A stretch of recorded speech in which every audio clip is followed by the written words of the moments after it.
Ladies and gentlemen, the Alabama Senate will now come to order. Our prayer today will be delivered by Senator Chris Elliott. Senator Elliott. Thank you, Mr. President. Members, if you would bow with me. Almighty God, our Heavenly Father, send down upon those who hold office in this state the spirit of wisdom, charity, and justice, that with steadfast purpose they may faithfully serve in their offices to promote the well-being of all people. Through Jesus Christ our Lord. Amen. Amen. Thank you, Senator Elliott. Today the pledge will be led by Senate Page Sequoia Garvin from Jeff Davis High School, Montgomery, Alabama.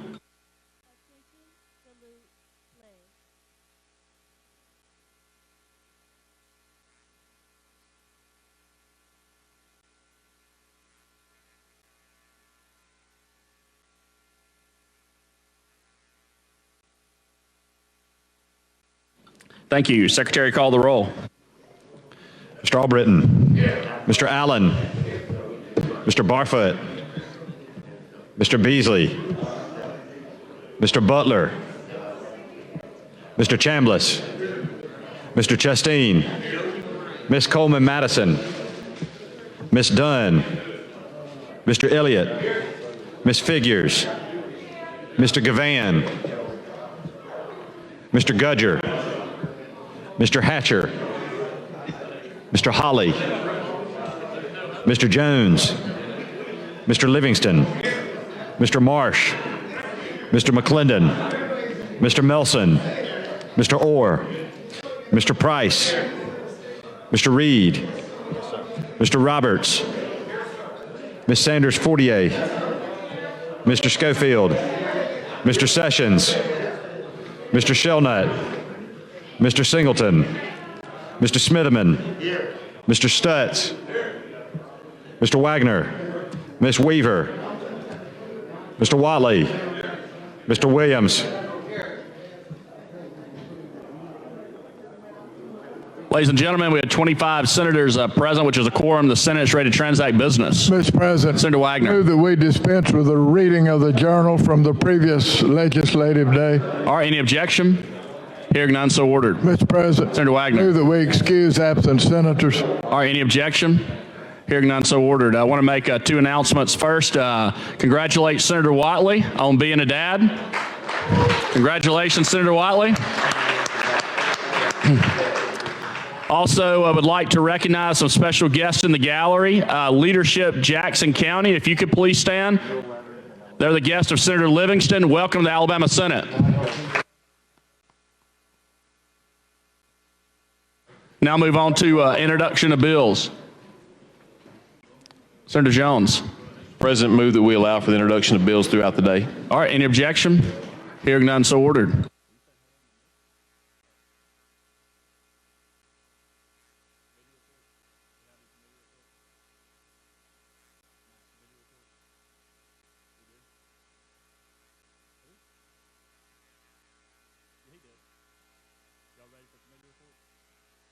All right, now move on to committee reports. Secretary, call the first committee.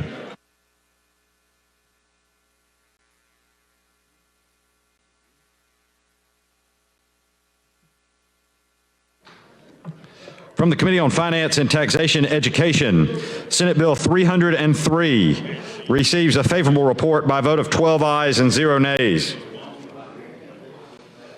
From the Committee on Finance and Taxation Education, Senate Bill 327 receives a favorable report by a vote of 11 ayes and 0 nays. From Finance and Taxation Education, House Bill number 50 receives a favorable report by a vote of 11 ayes and 0 nays.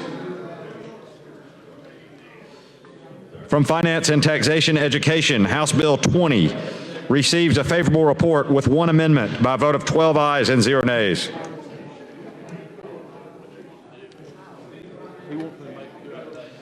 From Finance and Taxation Education, House Bill 123 receives a favorable report by a vote of 12 ayes and 0 nays. Sure.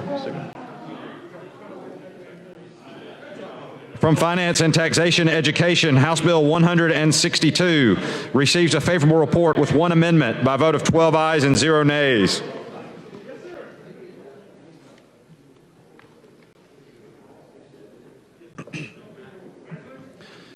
From Finance and Taxation Education, House Bill 171 receives a favorable report by a vote of 12 ayes and 0 nays.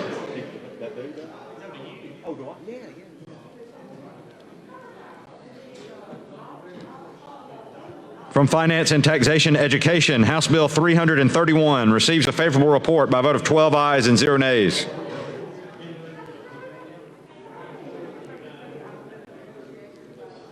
From Finance and Taxation Education, House Bill 382 receives a favorable report by a vote of 12 ayes and 0 nays. How you doing? Good. From Finance and Taxation Education, House Bill 297 receives a favorable report with substitute by a vote of 12 ayes and 0 nays. These bills have received a second read be placed on the calendar for next legislative day. Senator Jones. Mr. President, move that we allow for committee reports throughout the day. All right, any objection? Hearing none, so ordered. Did you get that? All right, Secretary, call next committee. From the Committee on Local Legislation, House Bill 254 receives a favorable report.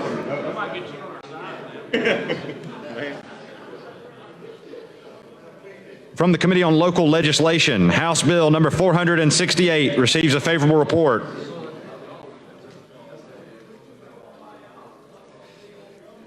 From the Committee on Local Legislation, House Bill number 478 receives a favorable report. These bills received a second read and be placed on the calendar for the next legislative day. This concludes committee reports. Now move on to motions and resolutions. Mr. President, Senator Jones. I have a resolution I'd request that be sent to rules. All right, Secretary, send to rules.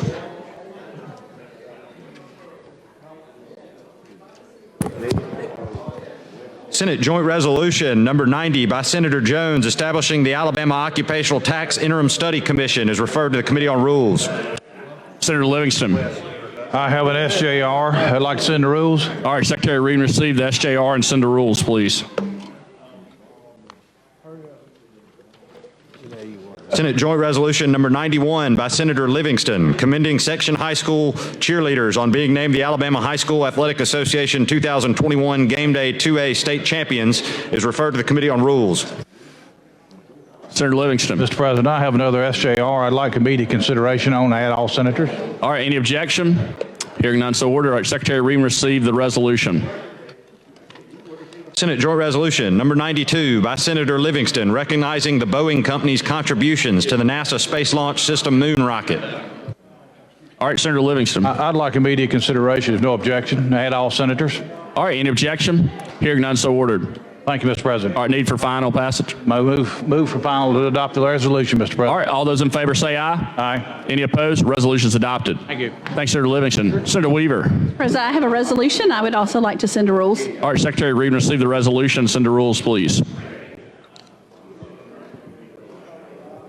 Senate Joint Resolution number 93 by Senator Weaver commending Mr. Lance Byrd, the Assistant Chief at Montevallo Fire and Rescue for professional achievements is referred to the Committee on Rules. Senator Melson. Mr. President, I'd like to introduce a resolution and ask for immediate consideration. All right, Secretary, read and receive the resolution.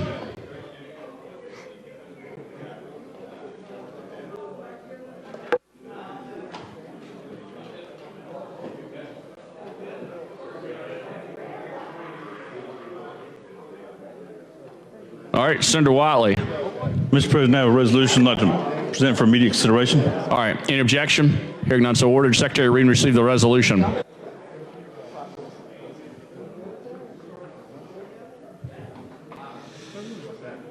Senate Joint Resolution number 94 by Senator Whatley mourning the death of Mrs. Maudie Darby Bedford.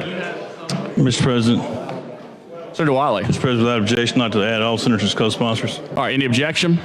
Hearing none, so ordered. Mr. President, I'd like to move immediate adoption of the resolution. All right, all those in favor say aye. Aye. Any opposed? The resolution is adopted. Thanks, Senator President. Wiley. Senator Wagner. Have some en masse resolutions from rules. All right, Secretary, read and receive the en masse resolutions from rules. From the Committee on Rules, House Joint Resolution 106 by Representative Alexander mourning the death of Bronda Natty McKisson. Also, House Joint Resolution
All right, Secretary read and receive the resolution.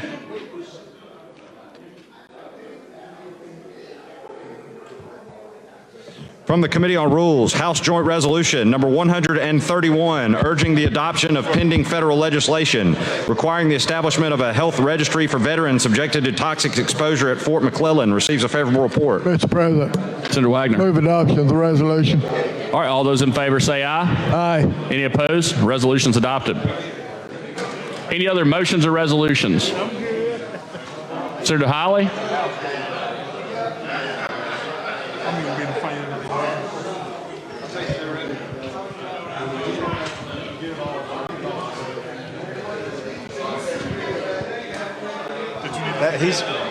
No. Okay.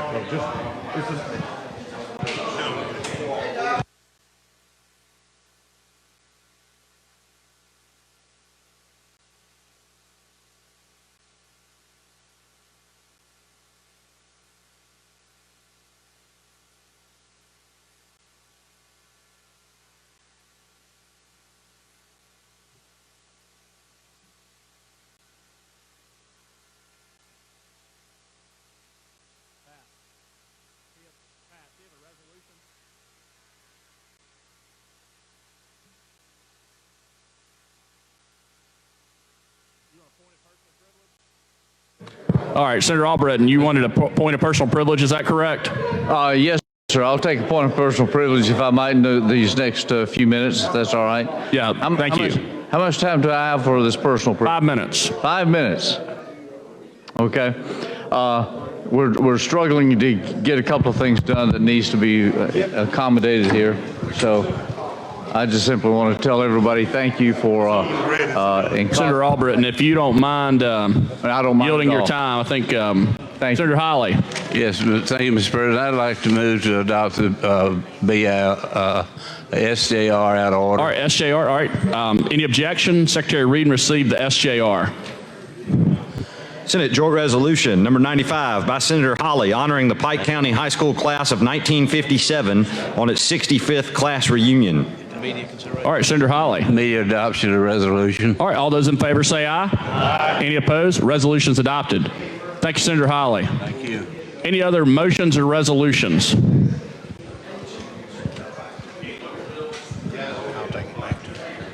Now move on to local bills. Secretary, call the first local bill.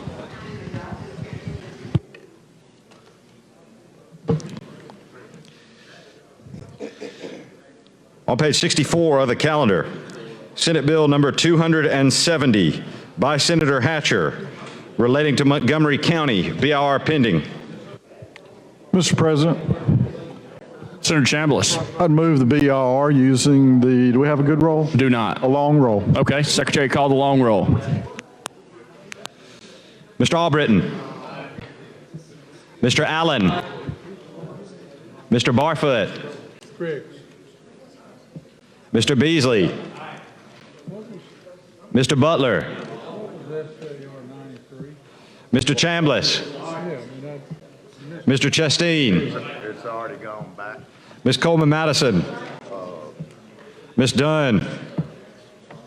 Mr. Elliott. Ms. Figures. Mr. Gavan. Mr. Gudger. Mr. Hatcher. Mr. Hawley. Mr. Jones. Mr. Livingston. Mr. Marsh. Mr. McClendon. Mr. Melson. Mr. Orr. Mr. Price. Mr. Reed. Aye. Mr. Roberts. Ms. Sanders Fortier. Mr. Schofield. Mr. Sessions. Mr. Shellnut. Mr. Singleton. Mr. Smitherman. Mr. Stutz. Mr. Wagner. Ms. Weaver. Mr. Wally. Mr. Williams.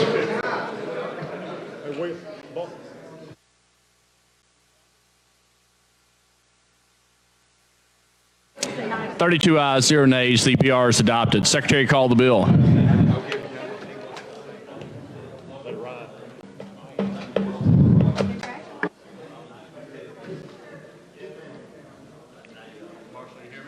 I did. The computer's freezing up for a second. There we go. On page 64 of the calendar, Senate Bill 270 by Senator Hatcher relating to Montgomery County. Senator Hatcher. Thank you for the recognition. I'd like to add an amendment to that bill. All right, Secretary, read and receive the amendment.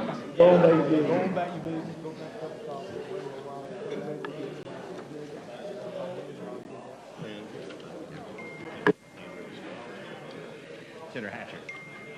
Can't have handwritten stuff on there like that.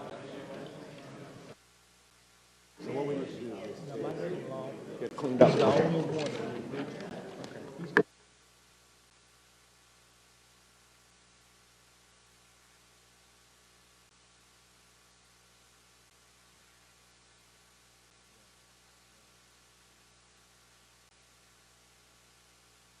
All right, Senator Chambliss, you want to carry this over at the call of the chair? We can come back to it. Yes, sir, Mr. President. I carry All the right. bill over the call of the chair. Any objection? Hearing none, so ordered. Senate Bill 270 is carried over call of the chair. Secretary, call the next local bill.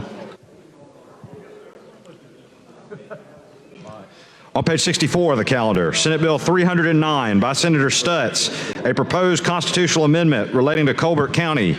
BR pending. Mr. President, Senator Chambliss. I move the BR using previous roll. Any objection? Hearing none, so ordered. Mr. Albritton. Mr. Williams.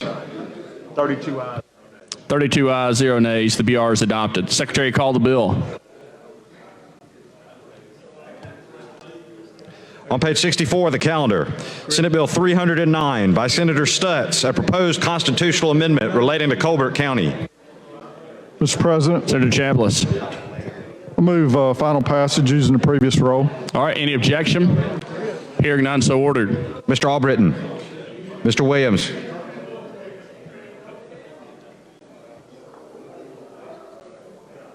$32 ayes, 0 nays, 1 abstention. Senate Bill 309 passes. Secretary, call next local. Oh, Mr. President, I move confirmation using the previous roll. all right. I'm going to wait till the board gets right.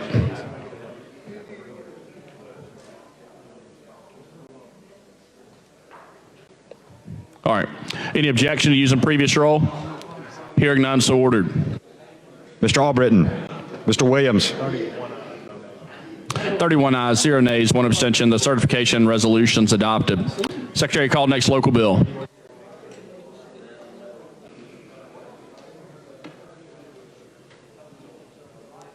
On page 64 of the calendar, House Bill 437 by Representatives Kyle and Robertson, a proposed constitutional amendment relating to Franklin County.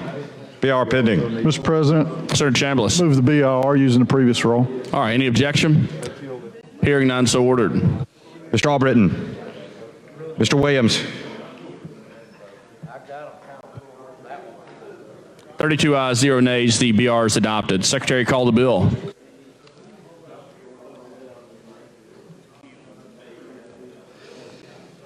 On page 64 of the calendar, House Bill 437 by Representative Keel relating to Franklin County. Mr. President, Senator Chambliss. I move final passage using the previous roll. All right, any objection? Hearing none, so ordered. Mr. Albritton. Mr. Williams. 32 ayes, 0 nays. House Bill 437 passes. Mr. Secretary, call. President, I move confirmation using the previous roll. All right. Call previous roll. All right, any objection? Hearing none, so ordered. Mr. Albritton. Mr. Williams. 32 ayes, 0 nays. The certification resolution's adopted. Secretary, call next local bill. Did I move confirmation? On page 64 of the calendar, House Bill 299 by Representative Shiver and others relating to Baldwin County. BR pending. Mr. President, Senator Chambliss. I move BR using the previous roll. All right, any objection? Hearing none, so ordered. Mr. Albritton. Mr. Williams. 32 ayes, 0 nays. The BR is adopted. Secretary, call the bill.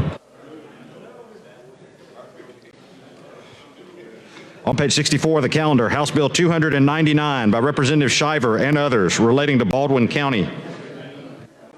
Mr. President, Senator Chambliss. move final passage using the previous roll. All right, any objection? Hearing none, so ordered. Mr. Albritton. Mr. Williams. 32 ayes, 0 nays. House Bill 299 passes. Secretary, call the next local bill. On page 65 of the calendar, House Bill 424 by Representatives Almond and others relating to Tuscaloosa County. BR pending. Mr. President, Senator Chambliss. move the BIR using the previous roll. All right, any objection? Hearing none, so ordered. Mr. Albritton. Mr. Williams. 32 ayes, 0 nays. The BR is adopted. Secretary, call the bill. On page 65 of the calendar, House Bill 424 by Representatives Almond and others relating to Tuscaloosa County. Mr. President, Senator Chambliss. move final passage using the previous roll. All right, any objection? Hearing none, so ordered. Mr. Albritton. Mr. Williams. 32 ayes, 0 nays. House Bill 424 passes. Secretary, call the next local bill.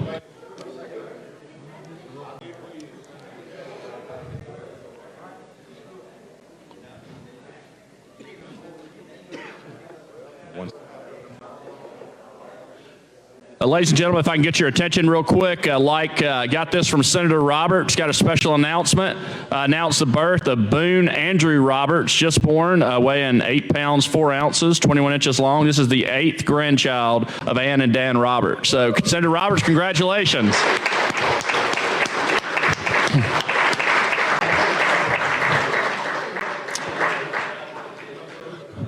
All right, we are back on the BR. On page 65 of the calendar, House Bill 152 by Representative Scott relating to Jefferson County. BR pending. Senator Chambliss. Mr. President, I move the BIR using the previous roll. All right, any objection? Hearing none, so ordered.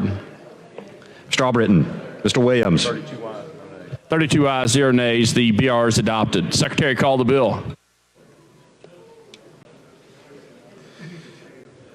On page 65 of the calendar, House Bill 152 by Representative Scott relating to Jefferson County. Mr. President, Senator Chambliss. I move final passage using the previous roll. All right, any objection? Hearing none, so ordered.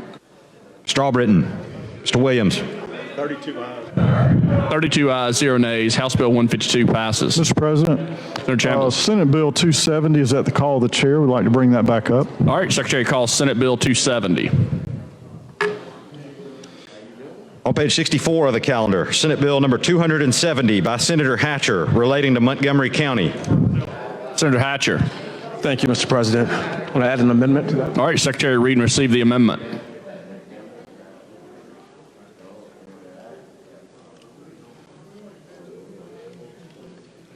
We did. Amendment to Senate Bill 270 by Senator Hatcher. On page 3, line 23, after Finance, insert the following: Chief Operating Officer, Special Assistant to the Mayor. On page 4, line 3, after Municipality, insert the following: On page 4, line 14, delete this. Good. Senator Hatcher. Mr. President, if there are no questions, I'd like to move for adoption. All right, would you like to use previous roll? Using the previous roll. All right, any objection? Hearing none, so ordered. Mr. Albritton. Mr. Williams.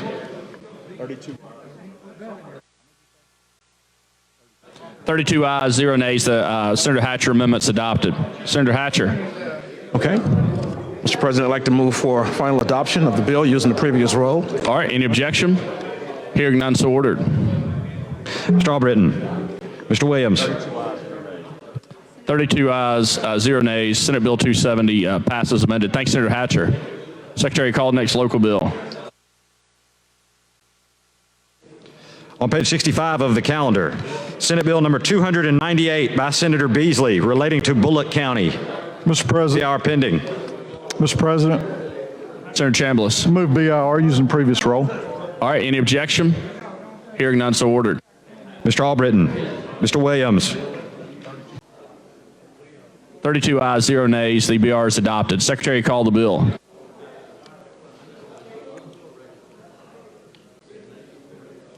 On page 65 of the calendar, Senate Bill number 298 by Senator Beasley relating to Bullitt County. Mr. President, I move final passage using the previous roll. All right, any objection? Hearing none, so ordered. Mr. Albritton. Mr. Williams. 32 ayes, 0 nays. Senate Bill 298 passes. Secretary, call next local bill.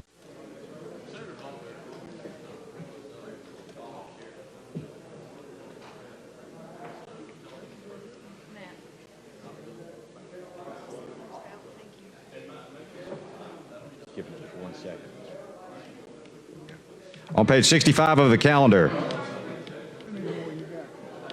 Senate Bill 299 by Senator Beasley relating to Bullitt County. BR pending. Mr. President, Senator Chambliss. I move the BIR using the previous roll. All right, any objection? Hearing none, so ordered. Mr. Albritton. Mr. Williams. 32 ayes, 0 nays. The BR is adopted. Secretary, call the bill.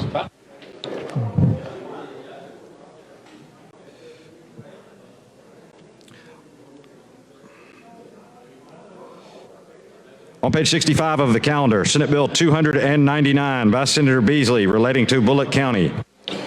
Mr. President, Senator Chambliss. I move final passage using the previous roll. All right, any objection?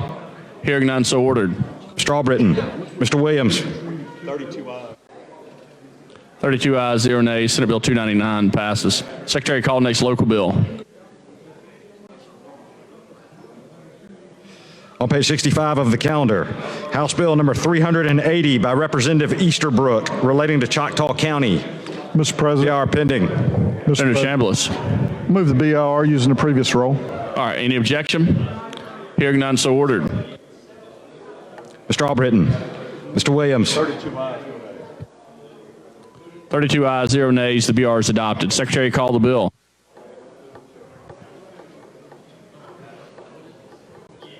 On page 65 of the calendar, House Bill 380 by Representative Easterbrook relating to Choctaw County. Mr. President, move final passage using the previous roll. All right, any objection? Hearing none, so ordered. Mr. Albritton. Mr. Williams.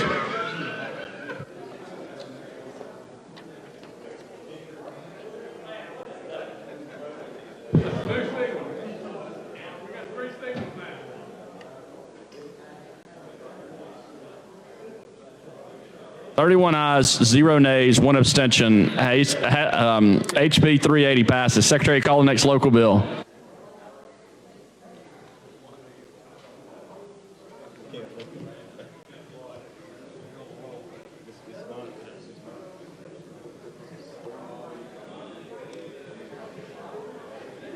On page 66 of the calendar, Senate Bill number 310 by Senator Chasteen relating to the city of Geneva in Geneva County. BR pending. Mr. President. Senator Chambliss. I move the BIR using the previous roll. All right, any objection? Hearing none, so ordered. Mr. Albritton. Mr. Williams.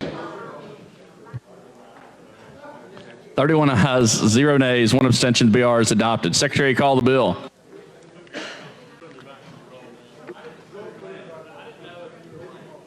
On page 66 of the calendar, Senate Bill 310 by Senator Chasteen relating to Geneva County. Mr. President. Senator Chambliss. Move final passage using the previous roll. All right, any objection? Hearing none, so ordered. Mr. Albritton. Mr. Williams. 32 ayes, 0 nays. Senate Bill 310 passes. Secretary, call next local bill.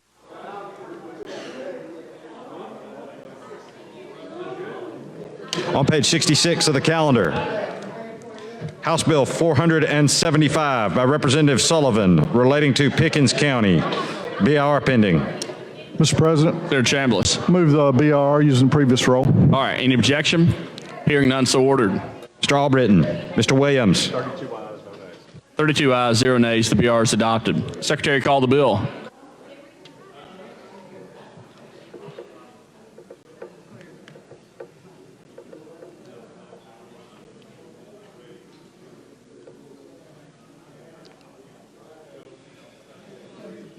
On page 66 of the calendar, House Bill 475 by Representative Sullivan relating to Pickens County. Mr. President, Senator Chambliss. move final passage using the previous roll. All right, any objection? Hearing none, so ordered. Mr. Albritton. Mr. Williams. 32 ayes, 0 nays. House Bill 475 passes. Secretary, call next local bill. Thank you.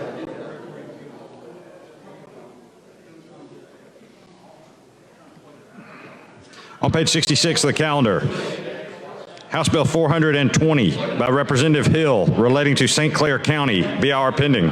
Mr. President, Senator Chambliss. move the BIR using the previous roll. All right, any objection? Hearing none, so ordered.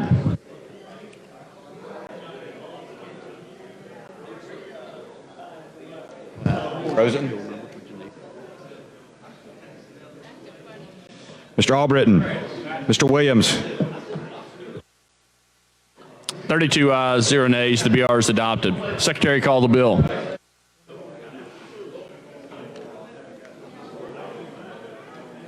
On page 66 of the calendar, House Bill 420 by Representative Hill relating to St. Clair County. Mr. President, Senator Chambliss. I move final passage using the previous roll. All right, any objection? Hearing none, so ordered.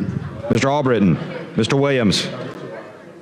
32 ayes, 0 nays. House Bill 420 passes. Thank you, Senator Chambliss. This concludes local bills. Senator Butler. Thank you, Mr. President. I have a bill, Senate Bill 148 has been carried over to call the chair. I'd like to bring that back up. All right, Secretary, call Senate Bill 148, please.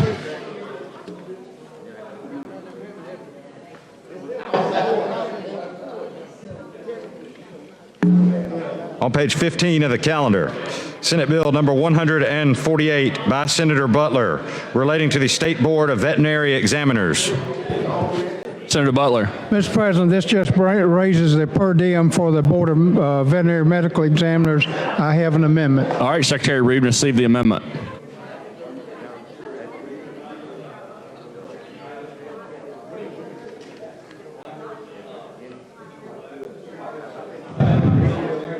Amendment to Senate Bill 148 by Senator Butler.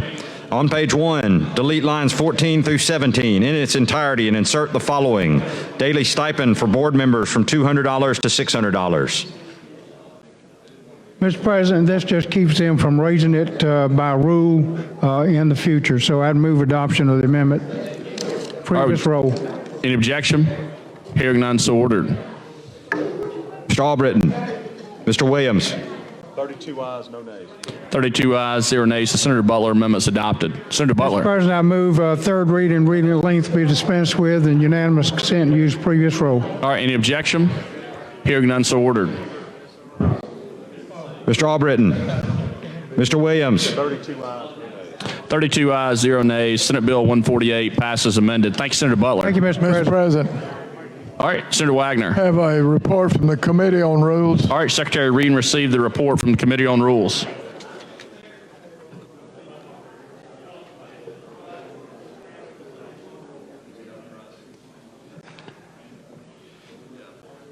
Senate Resolution number 95, Special Order Calendar from the Committee on Rules. Be it resolved by the Senate that the following bills in the order named shall be the special, paramount, and continuing order of business, taking precedence over all other matters until disposed of for the 24th legislative day only.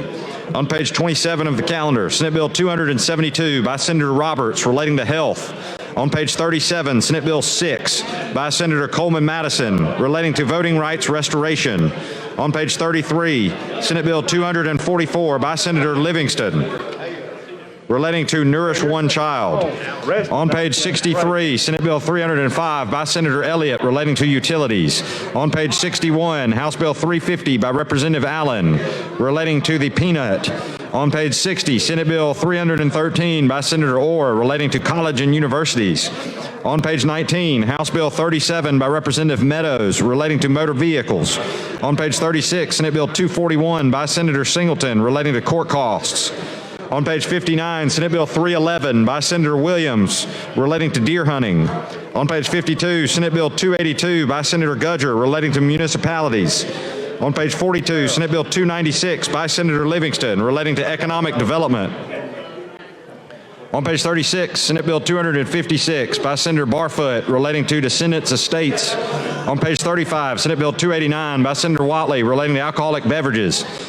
On page 34, Senate Bill 220 by Senator Coleman Madison relating to pardons and paroles. On page 53, House Bill 395 by Representative Lovern relating to alcoholic beverage licenses.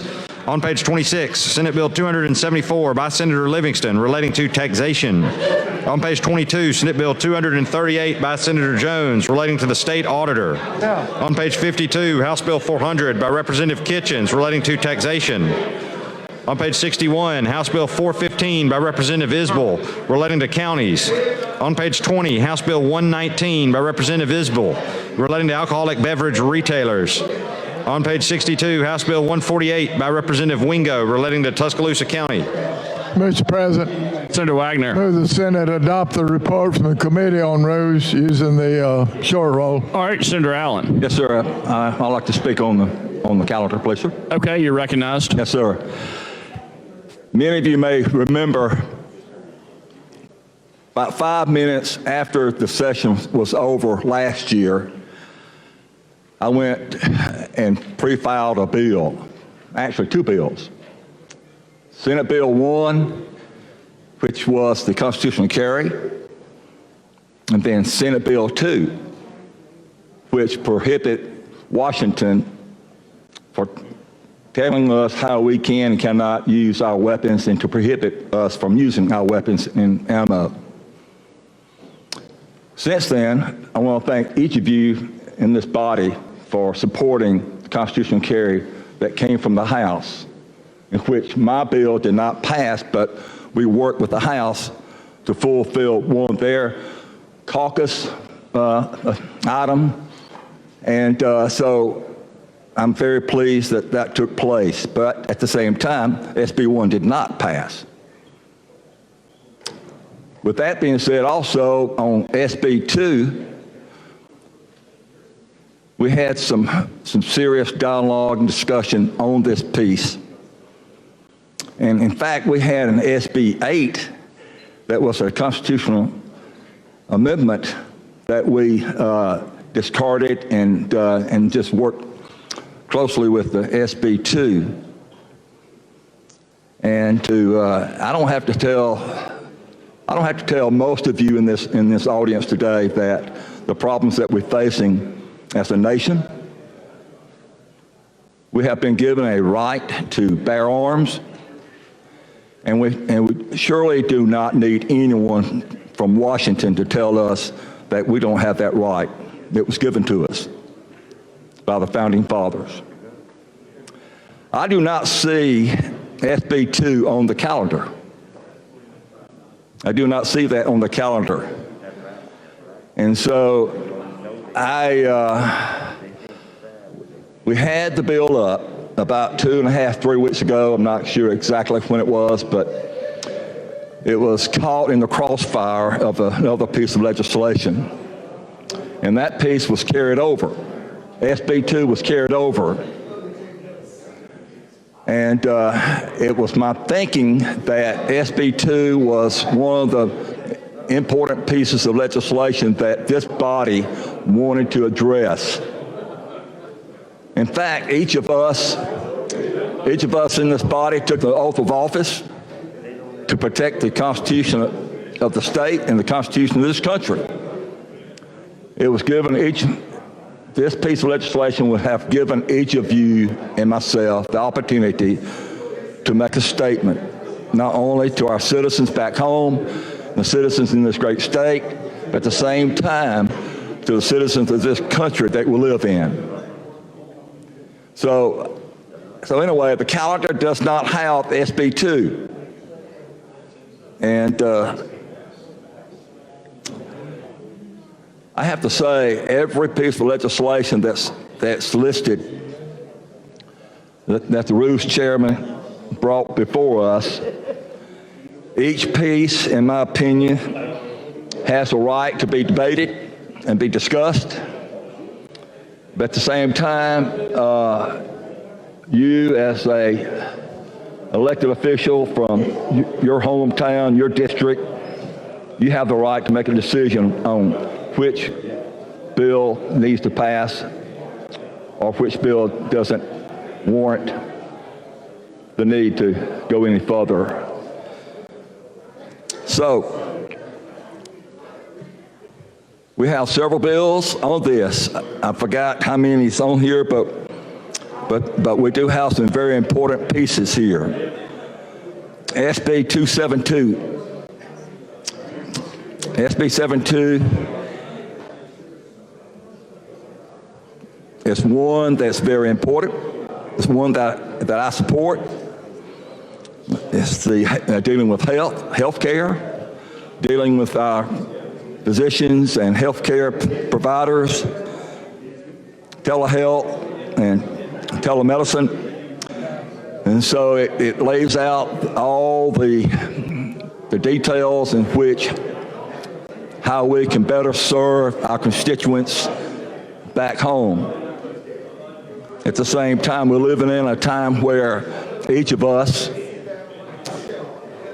most likely we can call our physician or our pharmacy, even where we're sitting with our phone or your laptop or your computer. You can communicate and do some things that you've never done before. Then when you look at Senate Bill 6, very important issue of the day, voting rights registration, and at the same time applications and requirements, dealing with the Board of Pardon and Paroles and to determine the eligibility to receive the opportunity to vote and to restore the individual's voting rights. And then Senate Bill 244, dealing with a nonprofit organization, and which we have a number of those in the state.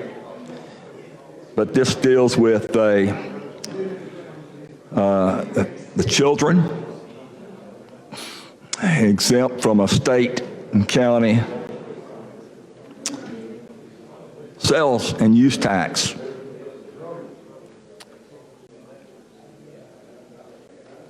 Then we have SB 305,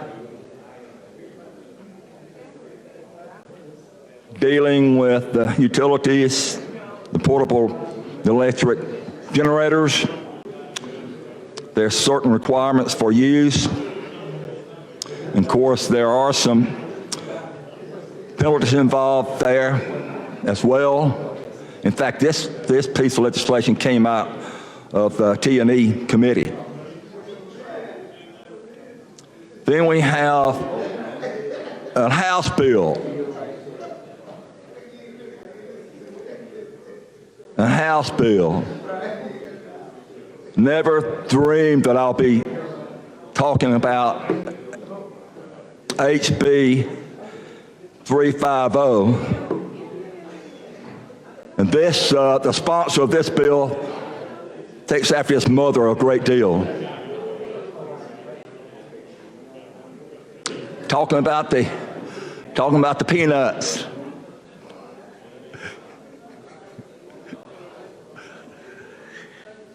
I do not want to get in a debate with this House member. If you get in a debate with this House member, you're in trouble. His mama will come after you as well. He's a great American. He is a great American. And I'm proud of him. Talking about the peanut. If y'all haven't read the history of the peanut, I would encourage you to read the history of peanut. A great American as well.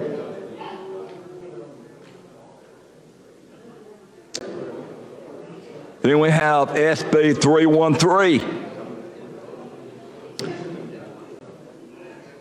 dealing with colleges, universities, local boards of education, schools, to prohibit from using public funds to advocate for or against ballot measures. That is a very good, solid piece of legislation. That is a very good, conservative type piece of legislation. And I cannot wait to hear more details on this piece. Then we have HB 37.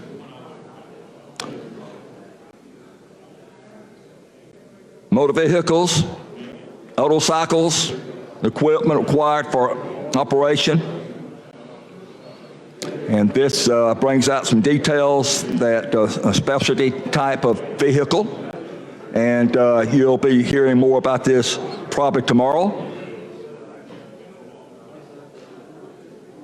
Then a colleague of mine has Senate Bill 241.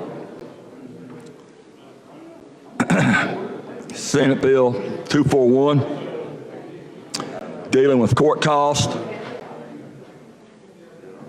attorney,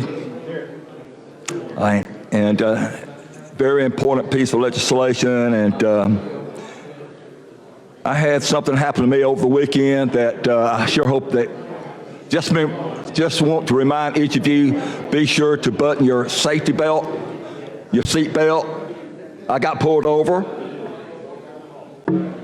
I got pulled over Saturday morning by the state trooper, and I was issued a ticket, a citation. And instead of going to court, I went ahead and mailed a check in about 15 minutes after the ticket was written.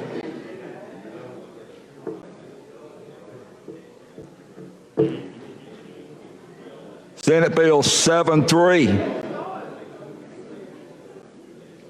SB 73, bonds, bail bonds, cash bail only requirement removed under certain conditions, and arrest and delivery of a defendant. So many of you probably have received a phone call complaining and discussing the problems that some people have with the bail bonds. This piece of legislation will address some of those concerns, which is very important to update this piece of legislation. Then SB 282, dealing with municipalities to limit the amount of money a municipality may retain from fines and penalties generated from traffic tickets. And that is something I feel like is important. And since the municipalities and the local communities has expenses and has things to deal with as well, then we would think that that would be something to consider. Then when you look at SB 296, it's dealing with an economic development, counties and municipalities requirements revised for incurring indebtedness and for certain public notices. So that's, of course, each one of you get a local paper. In my district, there's 5, maybe 6 newspapers, and they all advertise certain advertisement from the towns and cities and counties. And that may be something to consider and look at. And I can't wait to see what the Senate sponsor has to say to help us more understand that piece of legislation. And then we have Senate Bill 289. We have Senate Bill 289 dealing with alcoholic beverages, dealing with the control board to allow private liquor stores opportunity to add liquor to the inventory prior to delivery to the ABC liquor stores. So anyway, this is a piece that most likely that you have heard about. You may have gotten some phone calls and pieces of legislation, letters concerning this. And there again, it's one that we need to pay a close attention to it. And I don't visit the ABC stores, but anyway, it gives you and citizens of Alabama the opportunity to go in and to see some things differently. Then when you look at SB 220, SB 220, dealing with a pardon and paroles relating to confinement, requiring that any time served or reductions received from the terms of confinement. So this is, again, pardon and parole.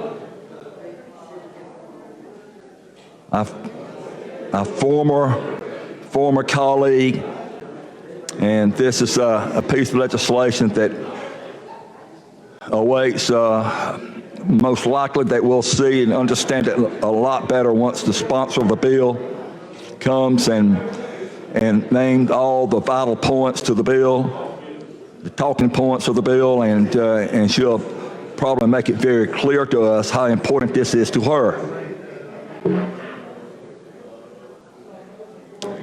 Then we got House Bill 395, alcoholic beverage license, hospitality management program, licensed and created at certain state universities.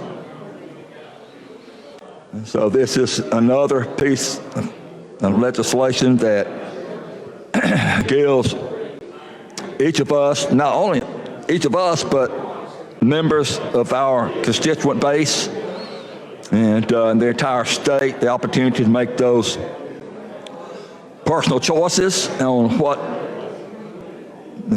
to do. And then when you look at Senate Bill 274, when you look at Senate Bill 274,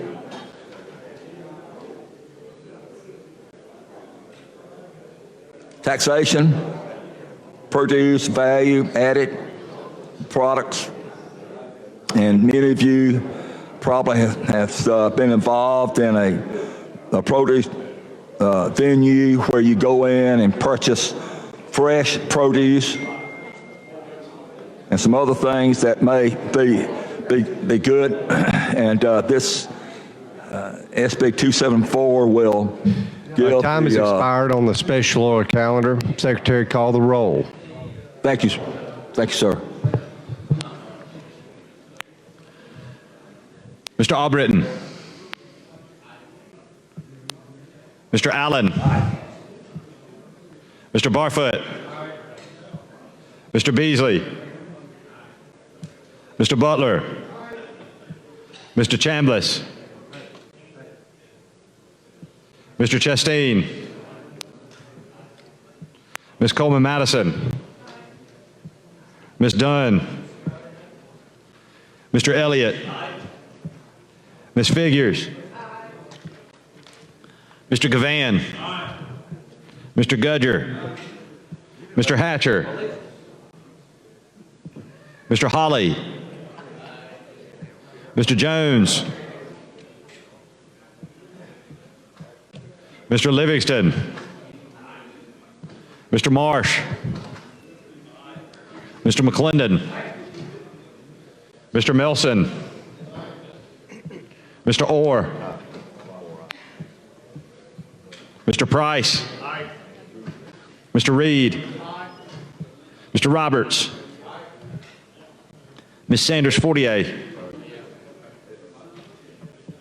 Mr. Schofield, Mr. Sessions, Mr. Shelnut, Mr. Singleton, Mr. Smitherman, Mr. Stutz, Mr. Wagner, Ms. Weaver, Mr. Watley, Mr. Williams. 31 ayes, no nays. The special order calendar is adopted. The desk will call the first bill. Yeah, on this first one. Thank you, Sarah.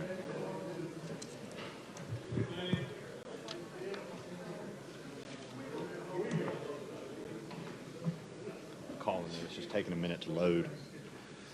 On page 27 of the calendar, Senate Bill 272 by Senator Roberts relating to health. Committee amendment pending. Senator Roberts. Mr. President, I'd like to move that we table the committee amendment. I've got a substitute bill. Motion to table committee amendment. All in favor say aye. Motion carries. Senator Roberts. Mr. President, I'd like to submit a sub. Desk will receive and read the sub.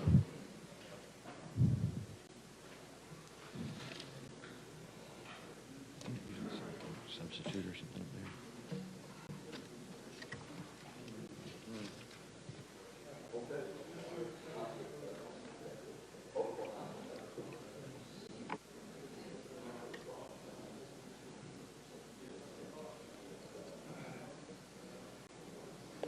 Does not have the bill. I've got one.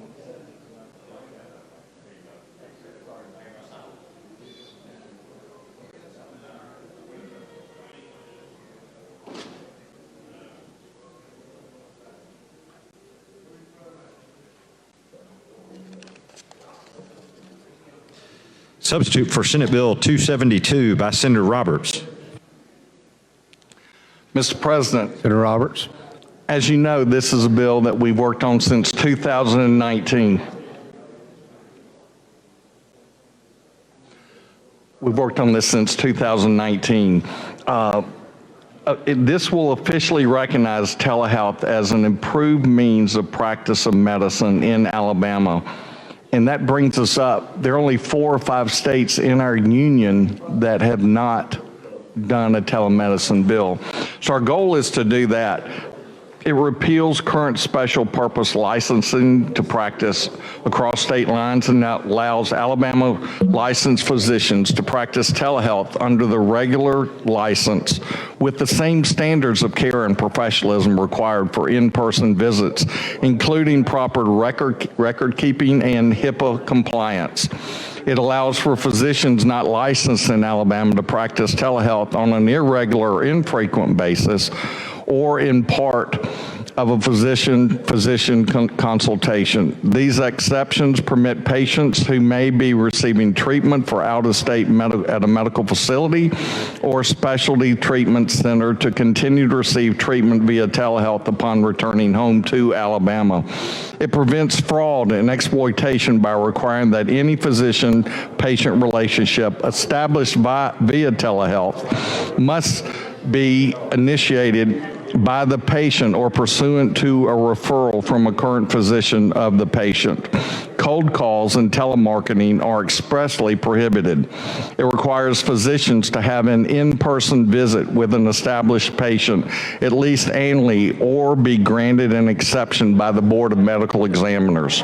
It allows for the issuance of prescriptions for legend drugs, medical supplies, and controlled substances via telehealth, so long as they are issued pursuant to other state or federal laws and are for legitimate medical purposes.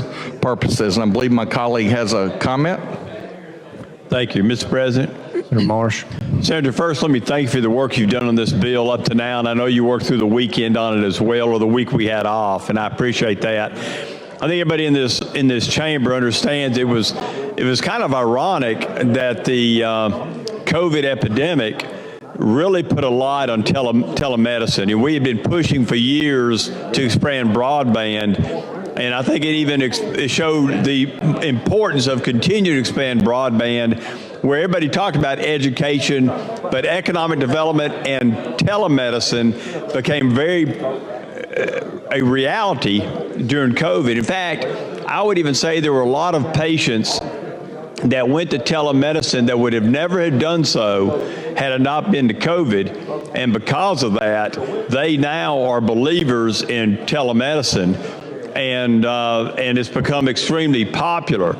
My reason for coming up today, and there was a lot of discussion about the number of visits and stuff like that. That seemed to be the big issue, that people have become comfortable using it. You don't want to restrict the ability for them to use it. I mean, there's still some COVID out there, obviously, but just the convenience of it for the average citizens and the availability in some cases because people are restricted to home.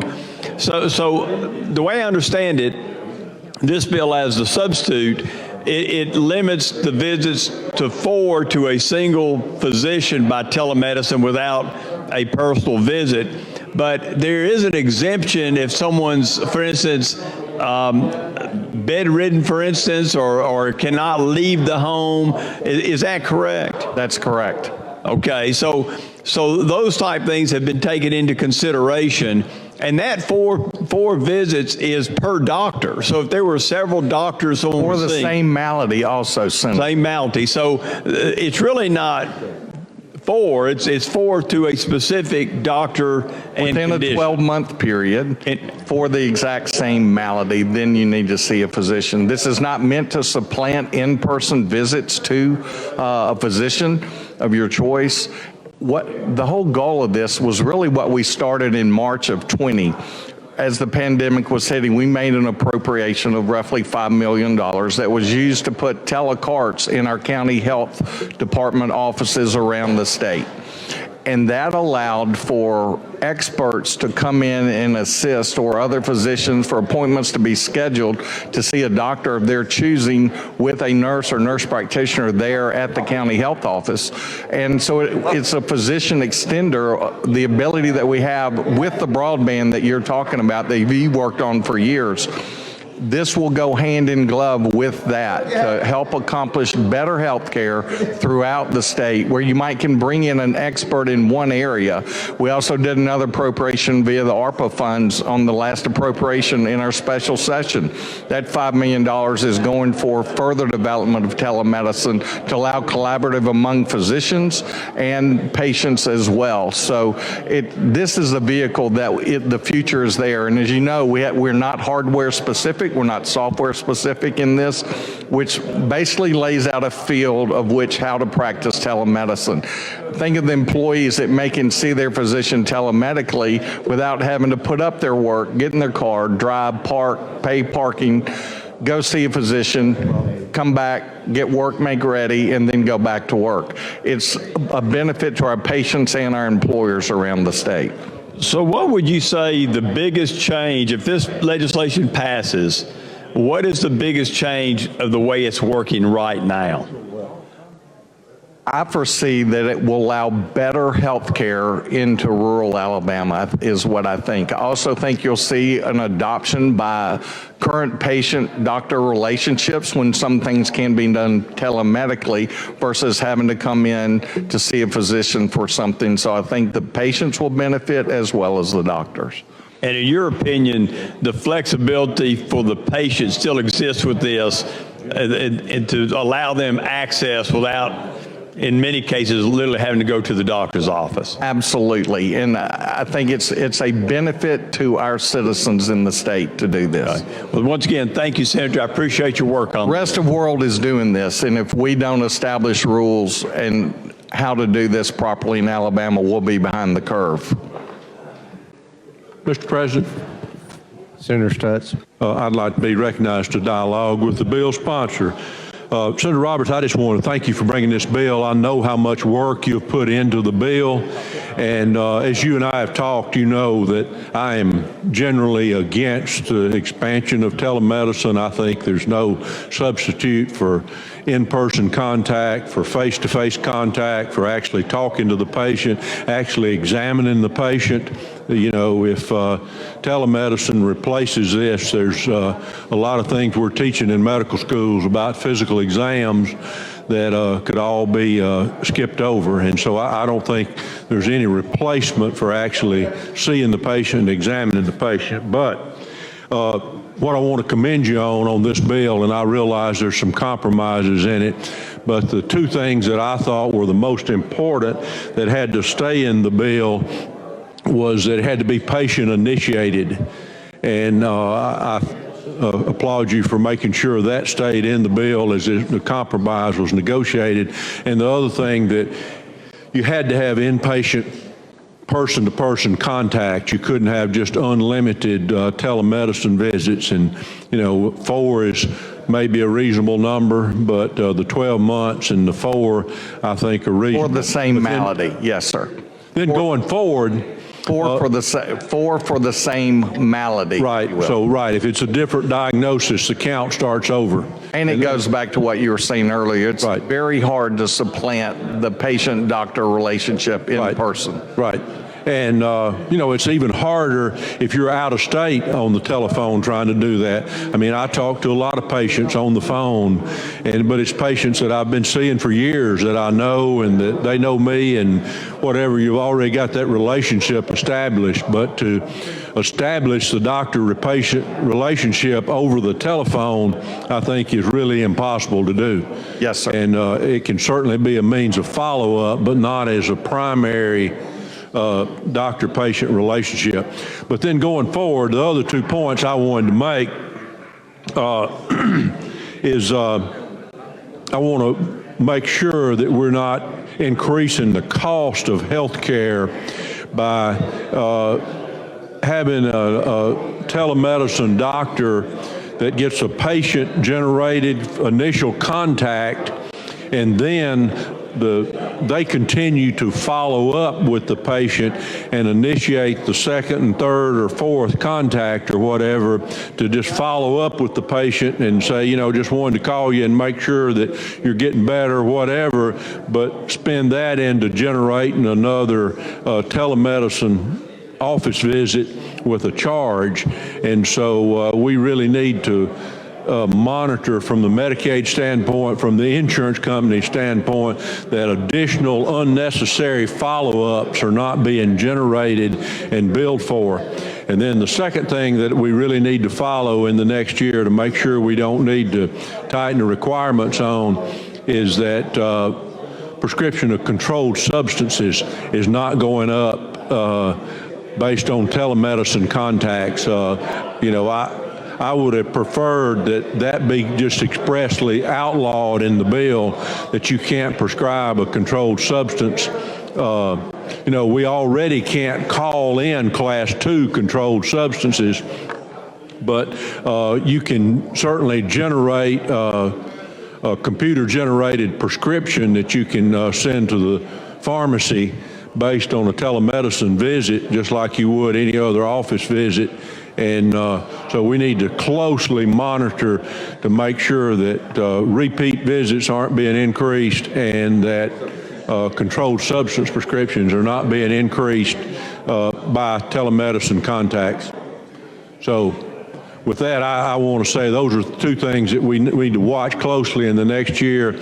And this bill may need to be tweaked next year or the year after if we see a trend in either of those 2 issues. I would anticipate that it needs to be tweaked as we go through, as new hardware, as new programs come about that could be done, whether it's a holographic image of the patient that's projected at a doctor somewhere. Who knows what the technology will do, but I see this being the starting point. And Senator Singh and I have been working on this for a couple years together. And the biggest benefit, I think, will be into rural health care, and then Alabama doctors utilizing this for the benefit of patients and physicians moving forward. But at no point is the goal of this to decrease the quality of care. Yeah, and I appreciate that, and if you want to pass something related to health care, you can always play the rural card of helping the rural people. And I practice in an area that serves a lot of rural parts of the counties surrounding me. And what I don't want to do is admit that we're lowering the standard of care for rural medicine. Agree. If you're in Birmingham, you get to see a doctor. If you're in Utah, you have to do it over the phone. And so what I don't want to accept the premise that the rural communities deserve a lower standard of care than the urban communities. Thank you, sir. So, agree. Thank you. Thank you.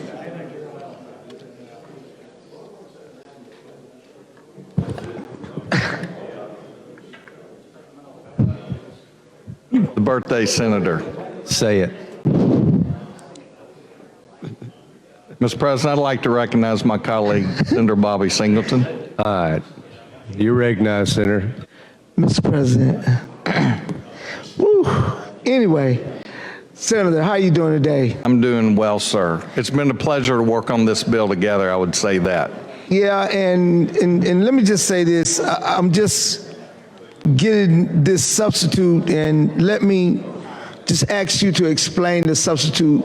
Is that substitute anything different that what you and I have always been discussing, or you just break down give me the 10,000 foot view of the substitute, so I'll make sure that there's nothing new that I have not. All the things that we were trying to accomplish through this are accomplished in this substitute. As you know, we work with partners all over Alabama and then some out of state as well.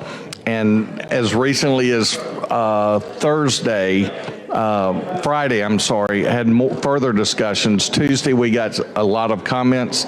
We worked all over the break last week with getting comments, and so many of those were incorporated in this bill, but understand there's one group that's still not quite happy that's not an Alabama group. And I understand we have, if you will, different worldviews on the purpose of telemedicine. And I understand that. I'm just trying to see, I understand what we went through. If we go down the list, we're talking about visits, the number of visits, in-person visits, and we're basically making sure that there could be referrals. Do we maintain referral in this piece? Yes, sir. So if a person goes and if I happen to look up and hit that 4 consecutive times, and that doctor may be in North Alabama and I'm in Central West Alabama, I don't have to just go and see that particular doctor. I could be referred to a local general practitioners or specialists in my area. Yes, sir. Somewhere where it could be more convenient for me than travel. Sir. So I'm not bound to go see that doctor. So even with that, we can't make a person go and see the doctor. Correct. So there are no penalties in here from the insurance company if the person doesn't go see the doctor. Correct. Okay. But they will be encouraged to do that. And as you know, it's sensible patient protection is the way we look at this. If after 5 times the teledoc hasn't found the answer, it only makes sense for someone to see a patient in person. And I think I have no problem with that. I don't either. I have no problem with that. I mean, I think it's probably time, if it's for the same thing. Yes, sir. If it persists over a period of time, it may need to be looked at. Within a 12-month period. Maybe yes, you need to look at. But I understand where Senator from Northeast Alabama over there, Northwest Alabama over there was talking about the standard of care and where the standard of care coming in and not lowering the standard of care based on phone calls.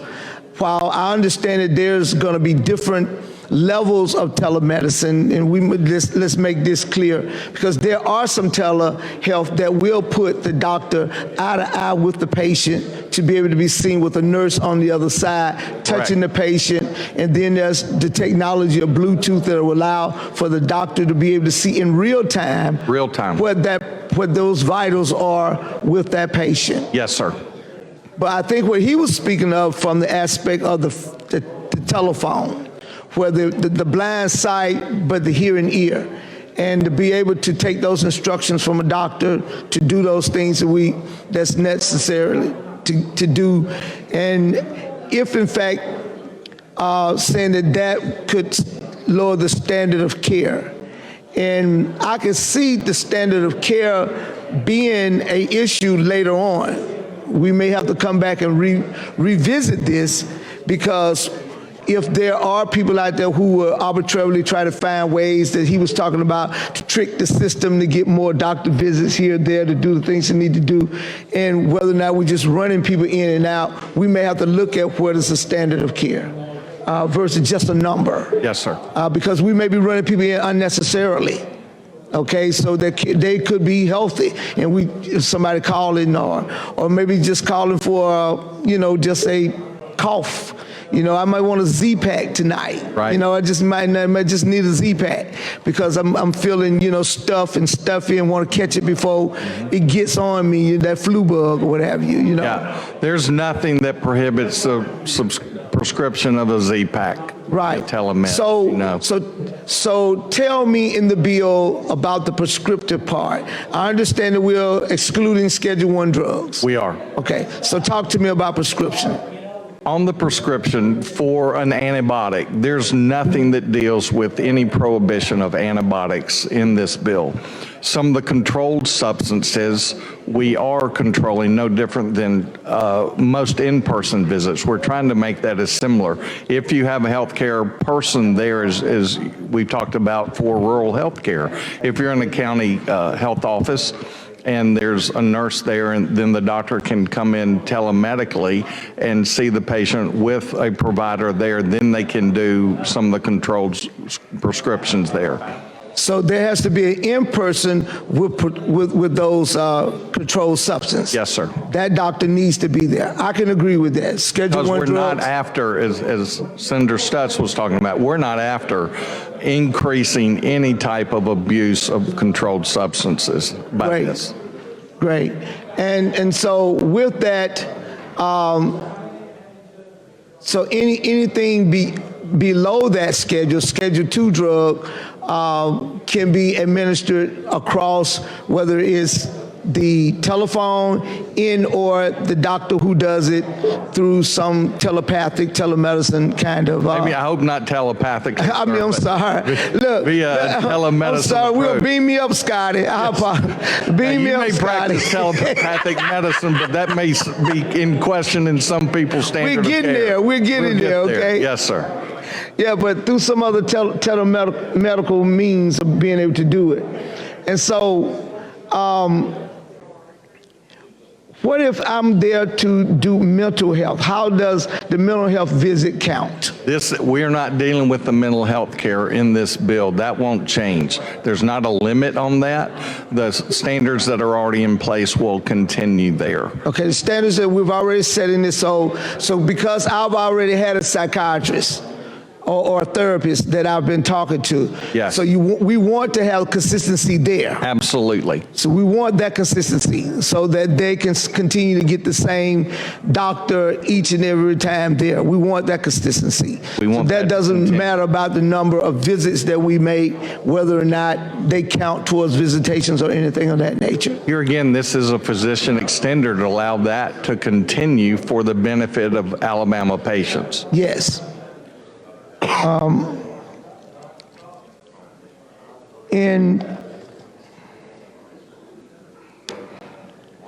So we're here dealing with only Alabama doctors still in this bill.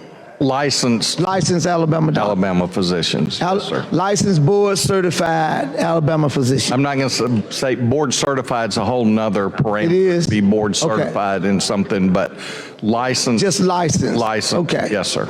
As long as they're licensed to practice in the state of Alabama. Yes, sir. All right, and so we'll take this across every platform that would apply to this, whether it's teledoc or through telephone or there are multiple telemedicine groups out there. Whatever platform that is out there, the rules and regulation will will maintain here. And it's what you said. I think this will be tweaked for the rest of past our lifetime. to be improved as we see delivery methods enhanced and how we can better serve our patients in Alabama. This is just a vehicle that I think will benefit patients throughout the state. And if we don't start something, there'll be no rules. And I think within the next 12 months that you're going to see all types of things try to happen in telemedicine. You're seeing it across the country. And that's why we have been lagging. This will put us on par with 46, 47 other states in the nation doing this type of approach for telemedicine.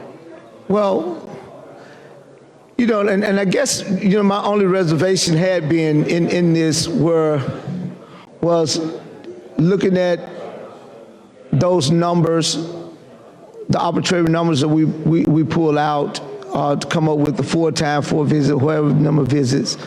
And the prescription piece was really a big piece to me, and the referral side. And we've addressed those issues. Yeah, and the referral side. I want to make sure that I don't have to be caught up trying to go see somebody that is a hinder for me to see. Right. In as much as I want to get the health care and won't be able to get there simply because of my socioeconomic status, and I'm not able to get up the hill to the good doctor. Yes, sir. You know, waiting on the cure, but I can't get there. Understand. But I just got to be able to get it locally, make it work. So this is, you know, like you said, this is something I know that's needed in the rural areas. It's something that I know that could help. It could be a game changer in the development of health care in a lot of rural communities, especially with some of our rural clinics and health centers that can partner with other, you know, specialists that could see their patients for them, give advice, you know, help with other opinions about things that, you know, in as much as doctors now already call other doctors, but if you got a telemedicine network that's set up in your office, then you have a lot more access to talking to other doctors about other things, you know, about patient health and the wellness, and getting advice on how to treat that patient, you know. And so I see it taking a whole new life and being able to have that communication among doctors, just being able to talk about patient care all over the world, not just only those who are in their network, but all over the world, where everybody can open up that door and to be able to share, you know, with what's going on out there. You know, a lot of times in order to get the latest, you got to read the New England Journal of Medicine to be able to understand what's the latest new development that's out there, you know. Yes, sir. And I think that sometimes when you open up these kind of doors, some of this stuff we'll be seeing in real time when people are talking to folks, curing people over in rural, small community hospital, where the local doctor may have thought that there was no cure, and they'll come up with a solution to be able to help. And not so much that it's going to happen right there in that rural community, but just the consultation with the patient on what to do and how to get it done. Come up here, let us fix you. Go to a larger hospital where they have this services at, and we can help you get fixed. So here's a recommendation, this referral. So all of that works. You know, I see that in the future of telemedicine happening, and being able to take it and not being able to just say, well, you don't have to go to the doctor anymore. I'm sure that there are going to be a lot of people who want to say, well, hey man, I'm just gonna call Teladoc. I ain't going to sit. I'm just gonna call Teladoc. I'm just gonna call Teladoc. Well, you're gonna get some of that. Some of that gonna fall through the cracks, and it's gonna happen. It's gonna happen. I don't disagree, but I think that's where I think we'll figure this out as well. But at least if something is going on with them, we want them calling somebody. Yes, sir. Rather than wait later. If they have to call 100 times, I would rather them call somebody than to wait and then discover something later that could have been prevented if they had just talked to somebody about it. Understand. So I would rather them do it that way than as a preventive part than to do it and sit around and wait. And then it happens, and now it's a little bit too late. You know, because that's most of the time that's what happens with us. We catch things a little bit too late. And some of us are very proactive. You know, we do things that are proactive. Yes. So telemedicine is going to be huge, man. And Yes. That's why my thought would be we go ahead and just pass this. I hear we're you, not man. I hear you. I hear you. holding our patients back in Alabama. I hear you. I hear you. I hear you. I hear you loud and clear. Hey, Doctor, you want to have something to say? I want to ask you a question. Okay. Yes, I will yield to the gentleman, but I will, yeah. Senator Singleton, real quick, if I can get everybody's attention. Senator Roberts, when Senator Singleton takes his first hour, how many minutes is that? 60. 60. All right. Last Friday was March 25th. I think somebody turned 60 last Friday. Happy birthday, Senator Singleton.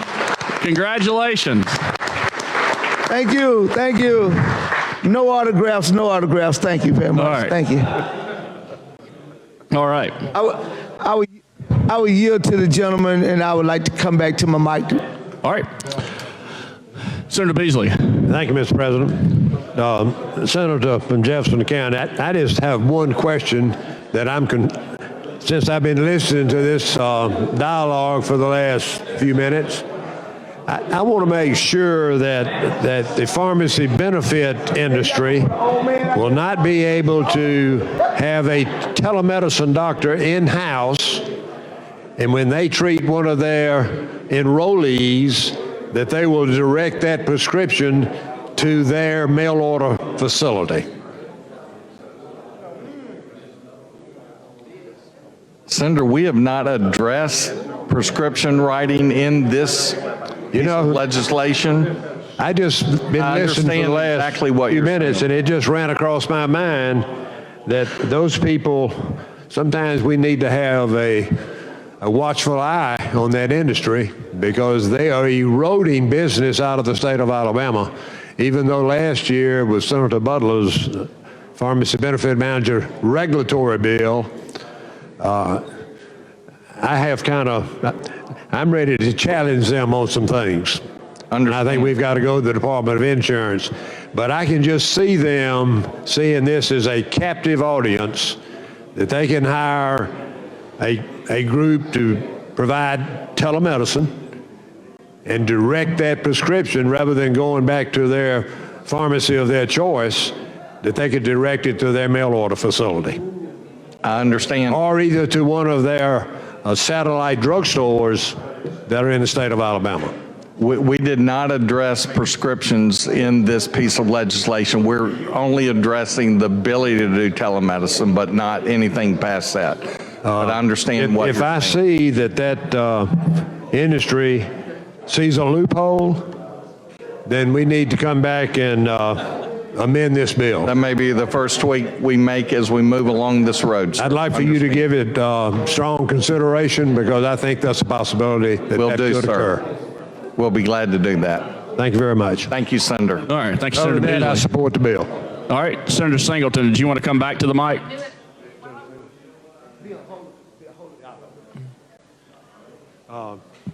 It's almost every day I see something that happens with a PBM industry that just kind of blows me out of the water.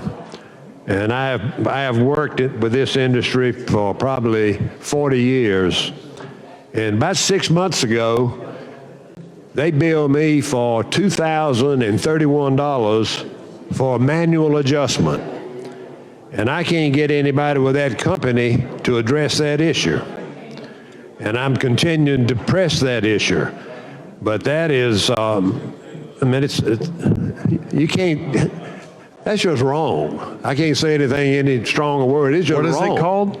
Pardon me? What did they call it? A manual adjustment. And it was not in any of the literature that I know anything about. I've been charged a lot of excessive indirect, direct fees, but I'd never been charged a manual adjustment to the tune of $2,031. I mean, we have got to challenge them on how they operate, because they're taking advantage of the citizens of Alabama, and And I think they're taking advantage of a lot of the corporate world when they retain them to be their partnership to manage prescription benefits. But in the area of telemedicine, I've experienced it from the drugstore side, telemedicine, over the last year or so. And a lot of times it's a medication for a sinus headache maybe, or for an antibiotic. I don't really know how they could decide if a person needed an antibiotic without a throat swab, but that's kind of interesting to me. But I do see the need for it, and I think it has its place in the practice of medicine. And everything's going automatic today. Everything's electronic, and that's a means, I think, to help, like Senator Singleton said, in the rural area. And I practice in the rural area. Yes, sir. And it's getting very difficult in the rural area to even have sometimes a nurse practitioner. And I'm fortunate in my county that in my town of Clayton, we have a physician's assistant. But there are a lot of communities in my county that don't have either one. Mm-hmm. At one time, they all had a medical doctor. But consolidation and the automobile and transportation to get to a doctor in a larger town, all of that's been a factor for a long time. I don't want to. I see that telemedicine has a place, and I just don't want to see it be abused. Understand. Thank you, sir. How long has telemedicine been in play in this country? I'll go back from experience, probably 10 years. Oh, really? Of having it implemented for a family member. Something happened, they were out of the state, and they were able to call their insurance company and find out a telemed physician would talk to them on the phone. They're able to take care of something. They still had to drive 30 minutes to find a pharmacy, but they were in another state. I know earlier, I think the senator from Hale County talked about mental health. I think in the mental health arena in Alabama, that they've been practicing so-called telemedicine for several years. And DOC has been effectively doing it in many cases as well. So I think the need for it is there, and I think this is an answer to need that we have in our state here. And here again, it's setting out a field, very broad, very wide, and it will be filled in by the advancements that we see over the next decades. Do you think it's important that the individual who dials up the physician at the telemedicine company will have the ability to communicate with them as they should? Sometimes folks get intimidated. They do, but yes, get sir. a little shy and afraid that may not be able to describe their condition right as it needs to be described. Yeah, this is not meant to supplant in person by any means whatsoever. And as I think our other senator, Dr. spoke, that this is not intended to supplant in person. It's meant to augment and benefit and be a physician extender for a benefit of patients all around the state. I agree with you on that. I think that's good. And I'm also glad to know that controlled substances will not be allowed to be prescribed by a teledoc. I think that's a dangerous precedent, and I'm glad to see disagree, sir. that measure is prohibited in the bill. Mm-hmm. I think it is.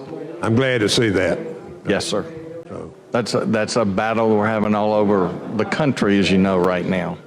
I do know. In particular on the illegal part of that.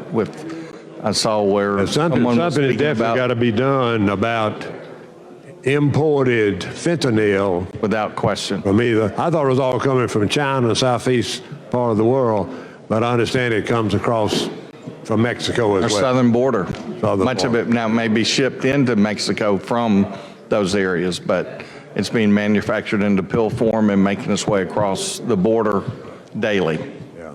I'm well aware that has caused a huge problem in Alabama and throughout Probably every one of part us the in United this States, room. probably in every state in the country. Yeah, probably every one of us in this room could name 3 or 4 people that have OD'd in the last 5 years. And I certainly can. I know you can. And You know, it's really sad when they take a drug that was developed to treat pain with a cancer patient to be abused in this order. and it is such a small quantity in the number of grams that's a lethal dose.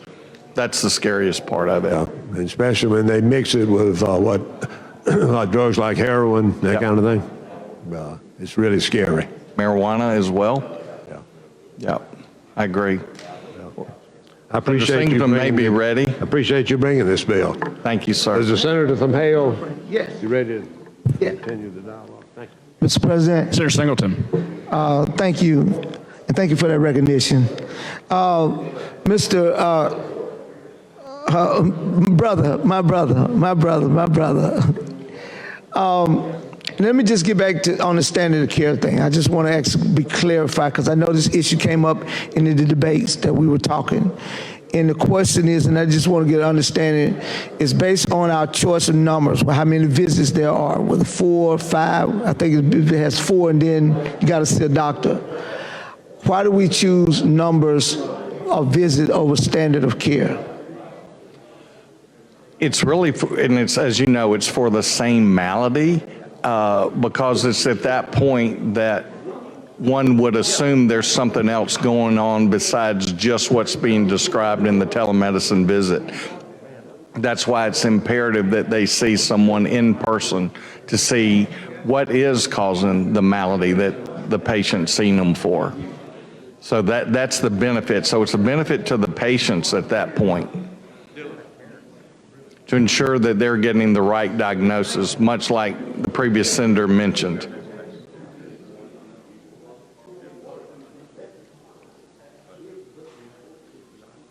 So to me, that's a benefit for both, mainly for the patients in Alabama, so that they're not misdiagnosed in any way via a telemedicine visit without seeing the patient in person.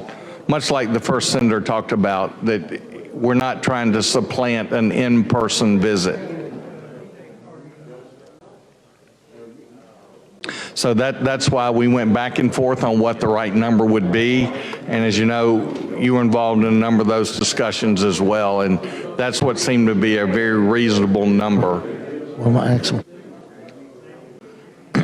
So that's why that was selected. It was after a good bit of discussion there. Okay, what's this, the number, well, I'm certain this wasn't well, I guess I'm trying to find who come up with that number, because I remember talking to several people about the number. It was a group. You had groups from all over Alabama and then some from outside of Alabama, and that seemed to be the reasonable number that everyone could agree on. Okay, what's it for? It was a collaborative effort to come up with that. It wasn't just an arbitrary number. I got you. We discussed pros and cons of a number less, a number more, and that's what was determined to be a reasonable number. Okay. Back to your standard of care. Yeah. So is there anything else in here, in this substitute, that we have talked about that I'm missing? No, sir, I don't think there's anything. It is really conglomeration of comments from the group that you've met with, I've met with, consisting of all different aspects of Alabama input and out-of-state input. All right. Well, you know, I'm still just, and I think that there's a couple other members who still may have some reservation about the number. And I think that we'll have to work it and see, can we tweak it based on if the national standards coming out being a standard of care, and maybe we'll have to come back and readjust something. But I guess we do need something out here on the books. That's my thinking, sir. So we can get something out. That's why I'm ready to move this thing. And well, you can go on and move on the substitute. Okay. Use the long roll. Okay. All right, Secretary, call the long roll. Mr. Albritton. Mr. Allen. Mr. Barfoot. Mr. Beasley. Mr. Butler. Mr. Chambliss. Mr. Chastain. Ms. Coleman Madison. Ms. Dunn. Mr. Elliott. Ms. Figures. Mr. Gavan. Mr. Gudger. Mr. Hatcher. Mr. Hawley. Mr. Jones. Mr. Livingston. Mr. Marsh. Mr. McClendon. Mr. Melson. Mr. Orr. Mr. Price. Mr. Reed. Mr. Roberts. Ms. Sanders Fortier. Mr. Schofield. Mr. Sessions. Mr. Shelnut.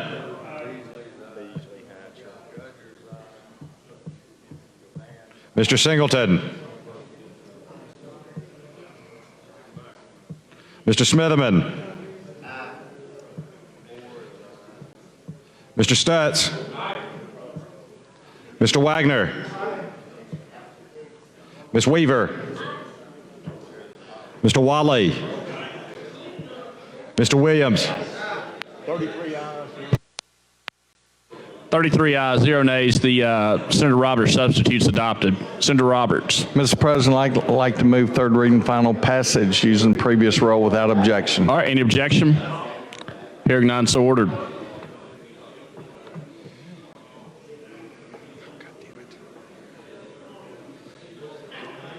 Mr. Albritton. Mr. Williams. 33 ayes, 0 nays. Senate Bill 272 passes substitute. Thank you, Secretary, Mr. call the next bill. President. Thanks, Senator Roberts. On page 37 of the calendar, Senate Bill number 6 by Senator Coleman Madison relating to voting rights restoration. Senator Coleman Madison. Thank you, Mr. Chair. I'd like to move the BRR using previous roll. All right, any objection? Hearing none, so ordered. Mr. Albritton.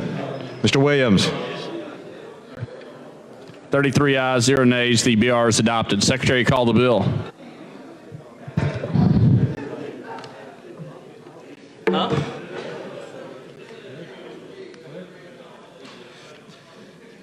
On page 37 of the calendar, Senate Bill number 6 by Senator Coleman Madison relating to voting rights. Committee substitute pending. I'd like to move the sub using previous roll. All right, any objection? Hearing none, so ordered. Mr. Albritton. Mr. Williams. 33 ayes, 0 nays. The committee substitute is adopted. Senator Coleman Madison. Thank you, Mr. Chairman. This is the bill that we had last year. It was passed unanimously out of the Senate. This bill has been worked on in a collaborative manner. Actually, Senator Gavan, my colleague, did just as much work on this as I did. This is a bill, excuse me.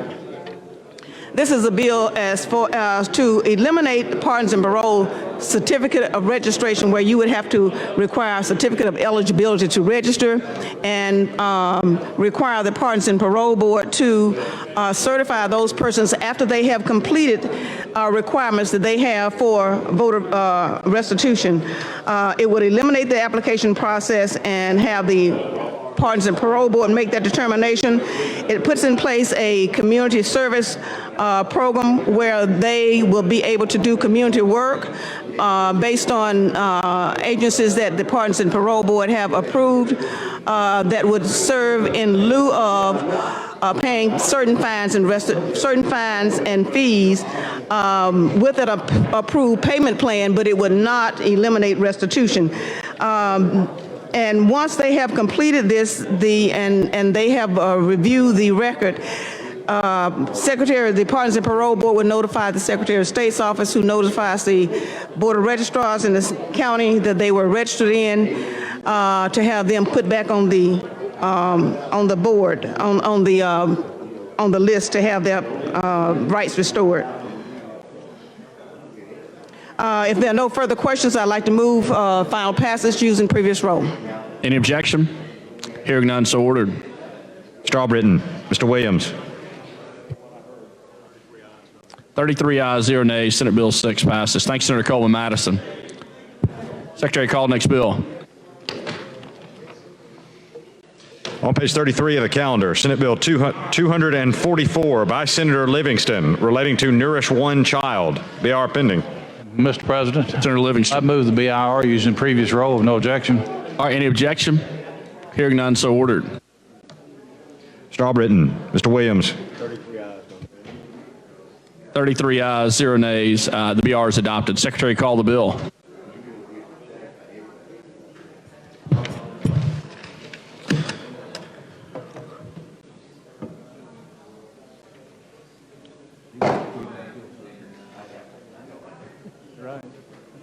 On page 33 of the calendar, Senate Bill 244 by Senator Livingston relating to taxation. Committee amendment pending. Mr. President, I move adoption of the committee amendment we used in previous roll with no objection. All right, any objection? Hearing none, so ordered. Strawbridden. Mr. Williams. 33 ayes, 0 nays. The committee amendment's adopted. Mr. President, Senator Livingston. This is a bill that sales tax exempts Nourish One Child in the city of Scottsboro, provides some 10,000 pounds of food for weekend kids when they go home to have something to eat over the weekend. And if Senator has no question, I move third reading using previous roll. All right, any objection? Hearing none, so ordered. Strawbridden. Mr. Williams. Thank you, Mr. President. 33 ayes, 0 nays. Senate Bill 244 passes. Thank you, Senator Livingston. Secretary, call next bill.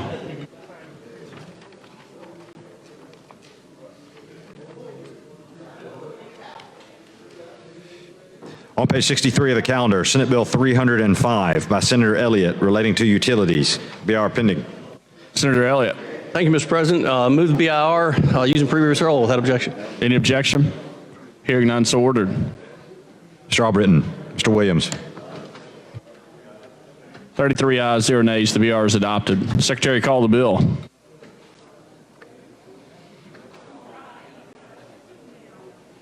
On page 63 of the calendar, Senate Bill 305 by Senator Elliott relating to utilities. Senator Elliott. Thank you, Mr. President. This bill deals with portable generators and ensuring that they are hooked up properly so that we don't harm our linemen if they are hooked up improperly after a storm or loss of electrical power. I certainly yield if there are any questions. Give me a scenario. I'm sorry, Mr. President. Sure. Give me a scenario. After a storm, the power's out. You take the meter off and you try to backfeed the electrical power to your house using a portable generator. In doing so, sometimes if you're not doing it correctly or using a transfer switch, you will backfeed power onto the line that is down, and then the lineman that may be a block away grabs that line, not realizing that it's that it's electrified, and that's the scenario, and one we deal with all too often in my neck of the woods. Gotcha. Okay.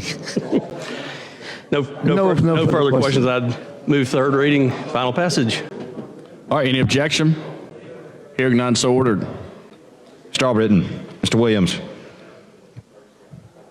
33 ayes, 0 nays. Senate Bill 305 passes. Thank you, Mr. President. Thanks, Senator Elliott. Secretary, call the next bill.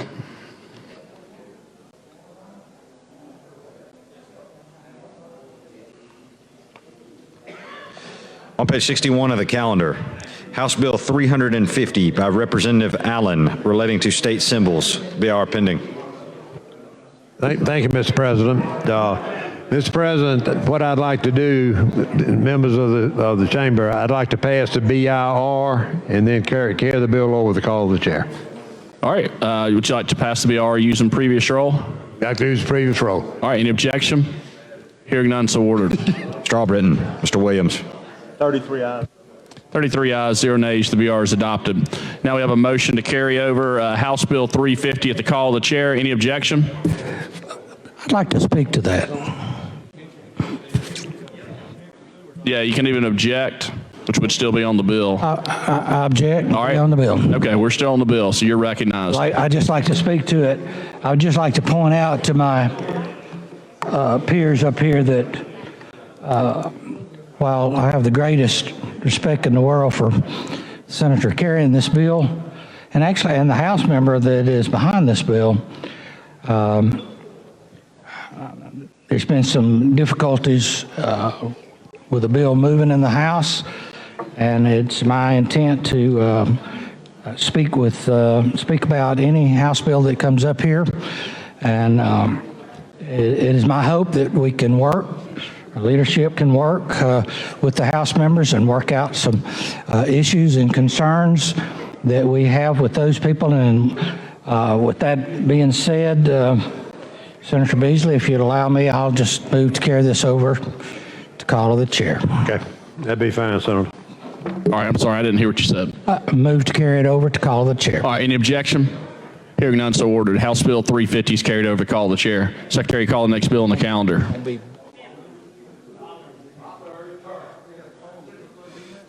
On page 60 of the calendar, Senate Bill 313 by Senator Orr relating to college and universities.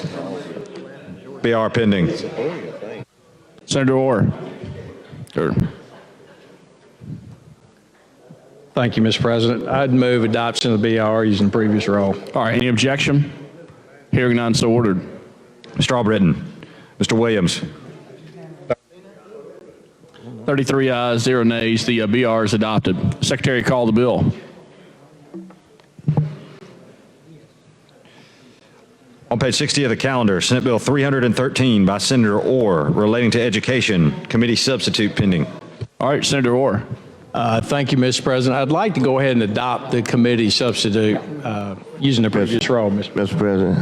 Senator Smithman. I'd like to be recognized. You're recognized. Speak to it. Okay, you can speak. You're recognized. Thank you. It saddens, I have to say this to everybody, it saddens my heart, and I'm not being comical, but I'm being positive. I want y'all to know that it saddens my heart to be at this mic, to have to speak against my colleague's bill over there, because let me be expensive to your heart. I know it is, because he's been a good colleague. That's why I want to say that first. I had to give him his apples. He's already been good. He's a good colleague, so I have to tell him that first. He's a good chair. So I want him to know that. I had to give him some flowers before I say this. But now, let me tell you all, just quickly, what the problem is with the bill. I want everybody to understand. If you notice, I hadn't come up here the whole time, and I wouldn't have come this time except for this. I'm going to give you analysis, everybody in here.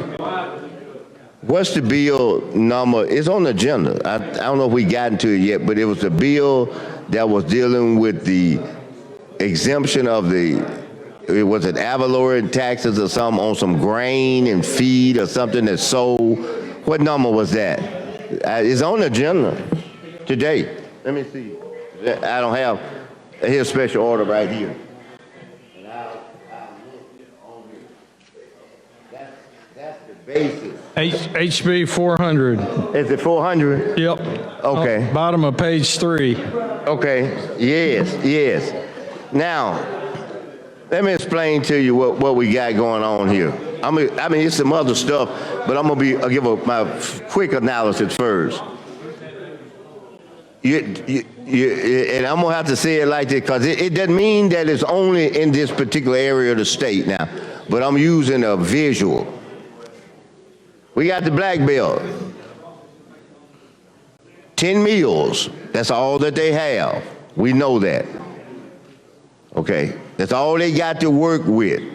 Now, we tell people in here, do everything you can to pull yourself up by your own bootstrap. And you can't, then we gonna help you. This has happened before now, what I'm saying. This is not a hypothetical. The black belt puts a vote for the citizens so that they'll increase from the 10 meals to, they'll have a lot, but to 12 meals. But guess what happened? And this is not a negative, because they've supported me. what I'm getting ready to say as well. So it's not a negative, but it's the truth. The same people we gave down here on the bottom, number 3, the break to get more money so they don't have to pay taxes, are the main people that spend the millions against the people in the black belt from raising the ad valorem on the property because they don't want to pay no more taxes. Now, so what we telling them is this: they already ain't got nothing but some sticks and some rocks to fight. It's just like over there, what's this place in Ukraine? It's the same way.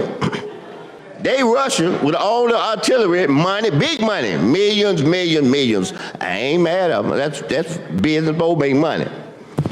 They over here like the Ukrainians getting their shotguns and rifles, shooting against laser missiles flying up out of the air off of airplanes, and they got a little rifle shooting at them. Now we want to take the little rifle away from them. That's right. This bill take the rifle away from them shooting at somebody that's got bombs already. They can hardly never win no election as it is to get from 10 to 12. That's why they don't have no money. Now let's just tell it like it is. So you can talk about what I want to, but they can't get money because they keep getting beat down by the people owning the most of the property there, and because they don't want it raised up. Now we saying in this little bill, you can't even have a little rifle or the BB gun. You can't have a rock or a stick if it comes from the people who need the tax. I ain't talking about the fact that we already said you can't take certain public money and spend it. So that's already the law. But now we saying here, if John Doe, billionaire, decide they want to donate money to the black belt school system so that they can now advertise that they ought to have it, that because the money was given to the school system, not your tax dollars, a man's private money is given to the school system. Once it touches system account, that makes it school system money, and so because of that, they cannot use it for this purpose. And then to add on to this, it says, and I won't put the sponsor on the spot, but he can, if he wants to, he can show, say where it actually is. I won't put him on the spot, but it says that you can't donate no money. I think it said elected official or public official. You can't donate no money. So now you're telling me I can't go in my campaign to my own school system, who I represent, and I want to make sure that they are able to have the necessary money to encourage the citizens to vote for it, and I'm going to be in a violation. What is it, misdemeanor or something, isn't it? Man, I keep telling y'all, I ain't interested in putting more weight on my own head. That's crazy. On my own self?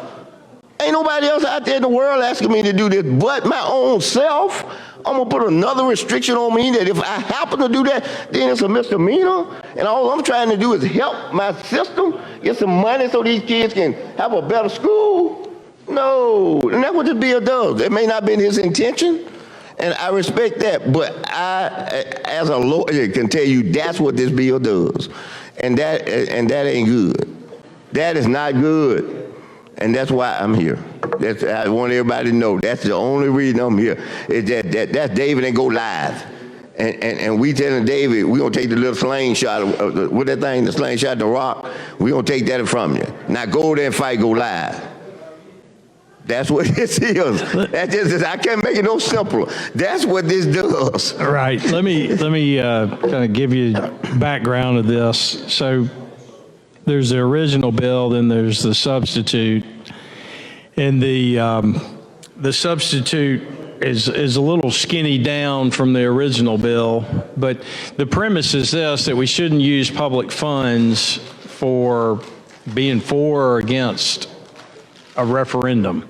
So we shouldn't use taxpayer dollars to put put whomever the elected officials that are in control of those taxpayer dollars put their thumb on the scale to be for or against something using taxpayer dollars. Now, if there are other issues you were talking about, you can't expend Smitherman for Senate campaign dollars, out of your campaign account, and there's some nuances like that we need to address. I'm certainly glad to entertain that. But again, the premise is don't use public funds to try to tilt the scale one way or the other. And I don't really, to me, Senator, and I'd like your opinion on this, it seems like a slippery slope if we start allowing, I mean, what we put in the budget, just $5 million for gambling legislation to be for it or against it, and just get in the marketing business, running TV ads if we wanted. And so I guess I'm curious with that fundamental principle. Now the details, if we've got some details we need to iron out, again, some nuances that restrict what individuals can or cannot do in their individual capacity or as a senator or something, and what you can do as a public official, then certainly open to discussing all that. Senator, I hear what you're saying, and sometimes that not you per se, but just period. Sometimes in our quest of going down the road to our eyes on the target, we forget that we are an airplane. We're not a train. The train is narrow. Y'all seen the train. It's on the track and it goes down like this, and you can be, the tracks make you be that way. An airplane has wings. So this may be the way to fly down that narrow port that the train track would take me to, because this is the track. I'm going fast. Wait, you got an airplane on a track? Now what's going on? No, I'm talking about the train. Oh, okay. No, this is the train. All right. Now we're talking about the plane. The plane going down this same track, okay? Flight path. This right here represents the black belt, okay, school system. All right, this is the track. All right, now this is the plane. The plane has wings on it. It's going down the same track, but what's happened to the body? Bam! Destroyed. That's what happened to the black belt system in this. Unintended, because you try to go down there and get these folks who campaigning and doing this, and you're right. See, I don't take issue with what you're trying to do, but the incidental consequences of what you're trying to do is killing them. For instance, I keep using the black belts, killing them, because they can't survive and move out of there. Now, I'm gonna give you something to think about as we talk about it and see what it is. I'm gonna try to put myself partially in your place, partially, because I can't be in your place. I can only imagine. All right. Here's the budget chair. He's concerned about this money, that goes to the system. And he's concerned about the systems making sure that they see, I'm speaking good. I'm trying to be you.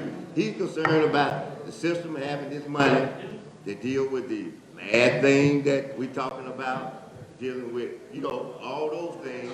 And he don't want them to take that money that we're supposed to be doing to help over there and go spend and do something like this.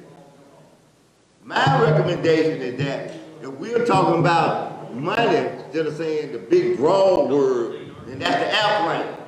Between public money is to say what the state, in our case, appropriates. You can't use it. Because the telling system that I can't go out there and get money from anywhere else and that didn't come from the state and not use it for that purpose, then that's time I hold hands, and that ain't money that was never there to be set aside for the things that we send them money for. So that's new money. So if that's new money, it was never designated because they didn't even know they were going to get it. They out here trying to raise to get it. Over here, they know whatever we go send them when we pass the budget, because that's an appropriation. So it should probably say the money that's appropriated by the state of Alabama to that system has to be used for educational purposes or whatever you call only or something. But it said that any money that they get, they can't do that, and that's what the bill says, whether it's intended or not. That's what it says. That's too restrictive because remember, I will bring everybody back. David and Goliath. And you're going to take the slingshot and rock from David. That's not right. That's not right. They need the money. You're confusing me with airplanes, train tracks, David, Goliath, who knows what else. Maybe. I believe in talking. I try to follow the pattern of the Bible. And that is, God told things in parables. We read it, the stories and parables. So I try to give a parable, to give a visual to people. You know what I'm talking about. So that's what the slingshot of David, the airplane, first the train, the way incidental. The plane does not intend to tear this up. It's trying to go the same path the train. But the problem is it's got the wing. It doesn't have the narrowness. So that's what I'm saying in this. The view and the target may be narrow that you're trying to do, to get to, and it may be for a good cause. But the airplane wings are taking out these systems. Right. You need the flexibility that if they get money beyond the appropriations that we make, and you can put in their appropriation from the county. I mean, just anything that's not appropriated directly from, because this is the tax money that we have. Let me see if I'm following you. So what you're saying is, if we put something in the budget that says, thou shalt not use state dollars for using in referendums, local referendums, plus or for it or against it, whatever. What I'm hearing you say is that's okay, but if you're trying to restrict local dollars that the locals have. Any dollars other than those dollars you said is in the budget, they should be free. Yeah, I don't know if you could use federal, I don't know if that gets you in trouble with federal dollars or not. That'd be their problem with the feds. I'm just trying to handle our problem at the state level. You know. Right. So let's, if you'd permit me to do this, let's adopt a substitute, and then I'd like to carry the bill over to the call of the chair, and we'll work on seeing if there is a path for our plane to land in the coming days. Only thing I would request of you is that I get a pre-notice of when the flight gonna leave.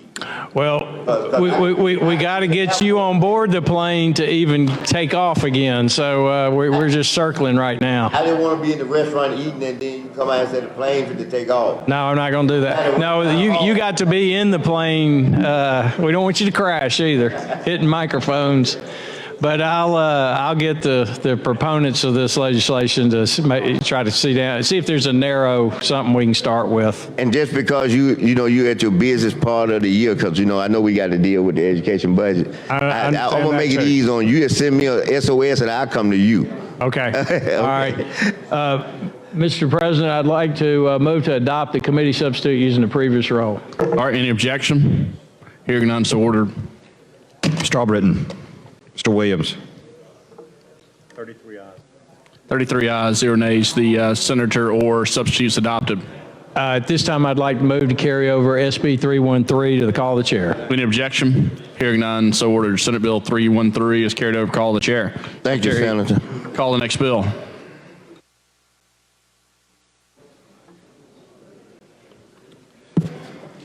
On page 19 of the calendar, House Bill number 37 by Representative Meadows relating to motor vehicles. They are pending. Mr. President. Senator Livingston. Mr. President, this is a bill for a veteran back home. Then it also has some other repercussions. It allows you to use hand controls to control a small vehicle that has a roll cage in it.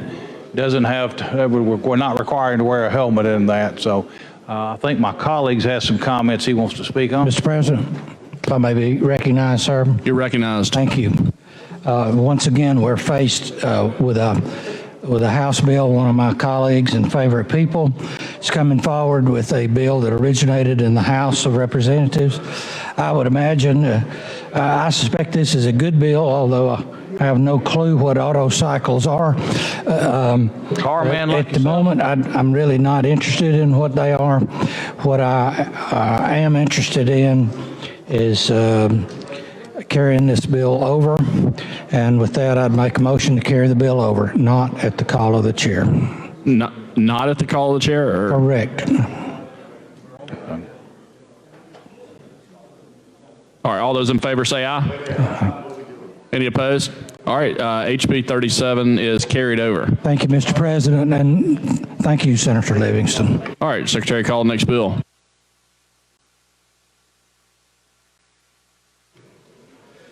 On page 36 of the calendar, Senate Bill 241 by Senator Singleton relating to court costs. BR pending. Mr. President, Senator Singleton. I'd like to move for the BR use the previous rule without objection. Any objection? Hearing none, so ordered. Mr. Albritton. Mr. Williams. 33 ayes, no nays. 33 ayes, 0 nays. The BR is adopted. Secretary, call the bill.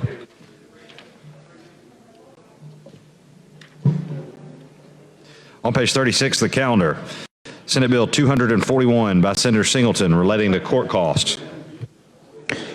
Mr. President, Senator Singleton. under existing law, the attorney is appointed as an advocate in a committee proceeding may be compensated for reimbursement for certain fees. This bill will allow them to be able to be reimbursed once a probate judge has committed them for the consultation and the other personal relations that they've had with the client in preparation of the trial prior to being appointed by the probate judge. Usually these dollars are not being paid only if a probate judge will allow them to. So what this bill does is allow the probate judge to look at the work that was done prior to the being committed to this case, and so the probate judge can then pay them and compensate them for the time that they did prior to being appointed by the probate judge. With that, Mr. President, I move for third reading. Third reading be dispensed with use of previous rule without objection. All right, any objection? Hearing none, so ordered. Mr. Albritton. Mr. Williams. 33 ayes. 33 ayes, 0 nays. Senate Bill 241 passes. Thanks, Senator Singleton. Thank you. Secretary, call the next bill.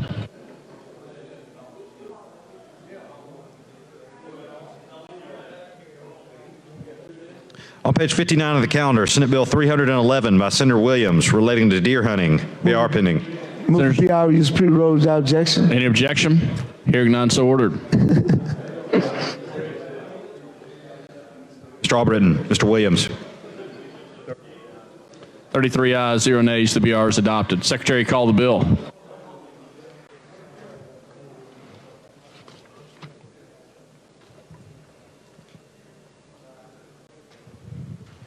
On page 59 of the calendar, Senate Bill 311 by Senator Williams relating to deer hunting. Mr. President, Senator Singleton. can I ask Mr. Senator William a question? All right. This is the bill that will allow, if I'm living in North Alabama, South Alabama, I can adjust the dates based on the season within a high fence, right? That's correct. You can have your season a little bit early or a little bit late. You still gain no more days than the regular season's got. You just either give them up in the front or the back. Got to catch the rut just right. Selling deer to kill more deer and sell more deer. No problem. Move for third reading. Third reading be dispensed with use of previous rule without objection. All right, any objection? Hearing none, so ordered. Thank you. Mr. Albritton. Mr. Williams. 33 ayes, 0 nays. Senate Bill 311 passes. Thanks, Senator Williams. Secretary, call the next bill.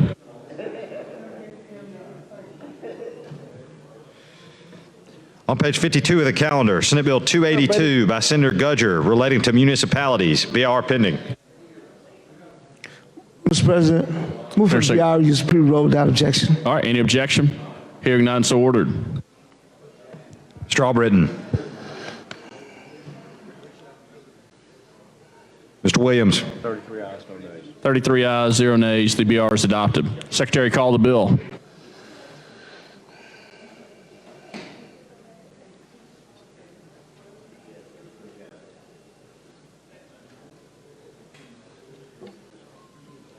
On page 52 of the calendar, Senate Bill 282 by Senator Gudger relating to municipalities. Okay. Senator Gudger. Thank you, Mr. President. I appreciate it. This particular bill deals with Brookside Police and actually just municipalities throughout the whole state, dealing with that they can't go over 10% of the municipality's budget that comes from fines, penalties that are and penalties generated from traffic tickets. If there's not any questions, we have some amendments that I think we need to bring up for adoption of the committee amendments. All right, we're on Committee Amendment 1. Would you like to use previous rule? I would use previous amendment without objection. All right, any objection? Hearing none, so ordered. Mr. Albritton. Mr. Williams. 33 ayes.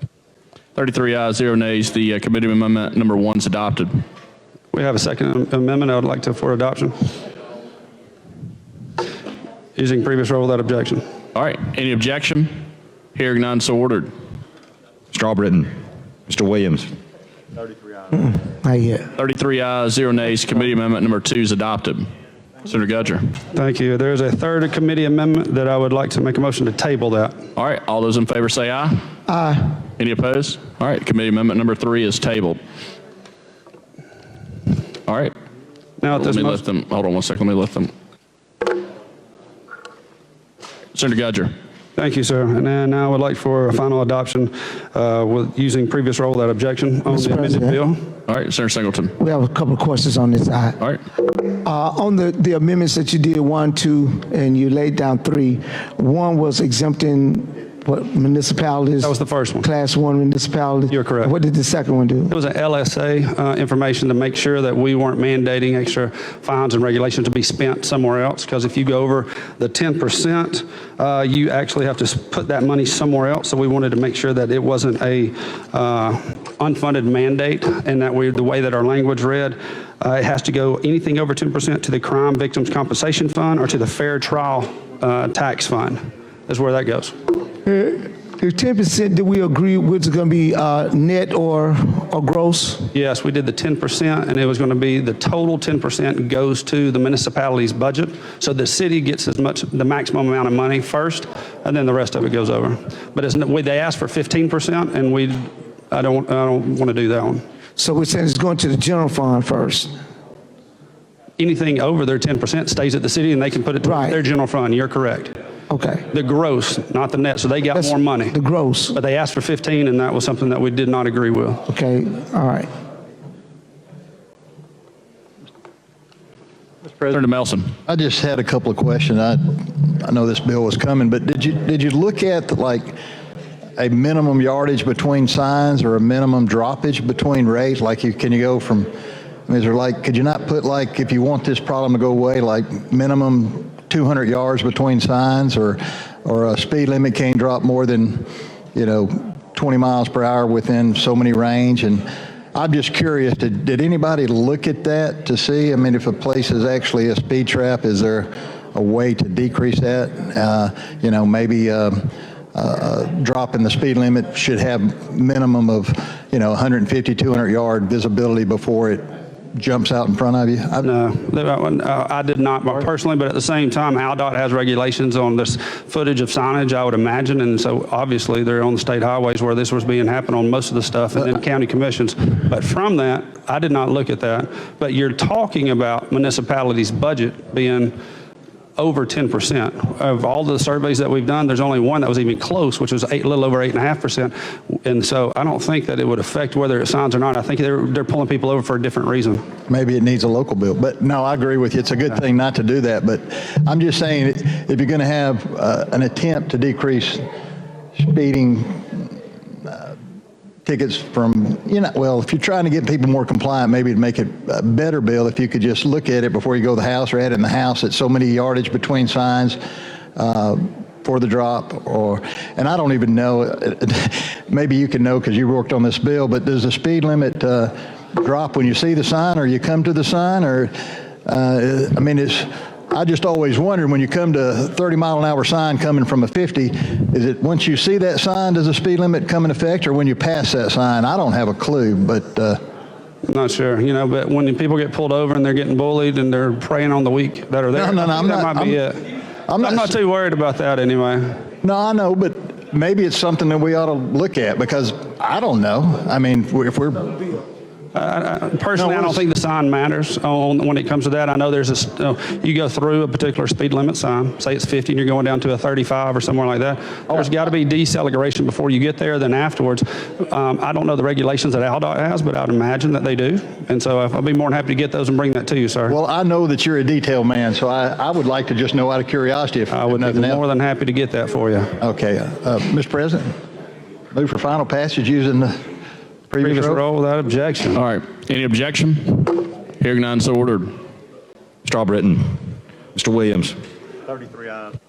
33 ayes, 0 nays. Senate Bill 282 passes amended. Thanks, Senator Gudger. Thank you, Mr. President. All right, Secretary, call the next bill. No, I was just interested. On page 42 of the calendar, Senate Bill 296 by Senator Livingston relating to economic development. BR pending. Mr. President. Senator Livingston. I move the BIR, use the previous role, no objection. All right, any objection? Hearing none, so ordered. Mr. Albritton. Mr. Williams. 33 ayes, no nays. 33 ayes, 0 nays. The BR is adopted. Secretary, call the bill.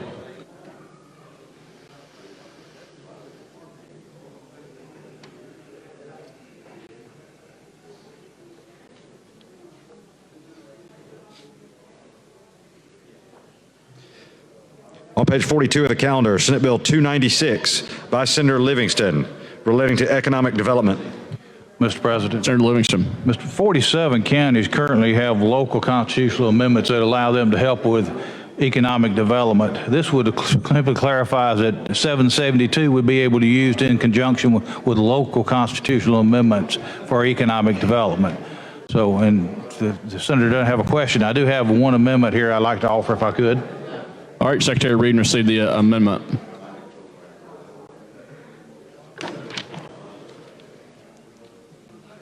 Amendment to Senate Bill 296 by Senator Livingston. On page 5, delete lines 9 and 10 and insert in lieu thereof the following. Section 93 or 94 of this Constitution, nor shall a county or municipality be required to comply with the provisions of Section 222 of this Constitution unless issuing general obligation bond instruments establishing a requirement for repayment. Each public corporation. Senator Livingston. Mr. President, I move for adoption of the amendment using the previous role with no objection. Any objection? Hearing none, so ordered. Mr. Albritton. Mr. Williams. 33 ayes. 33 ayes, 0 nays. The Senator Livingston amendment is adopted. Mr. President. Senator Livingston. Senator Singleton doesn't have any questions. I move for final passage using previous role with no objection. All right, any objections? Hearing none, so ordered.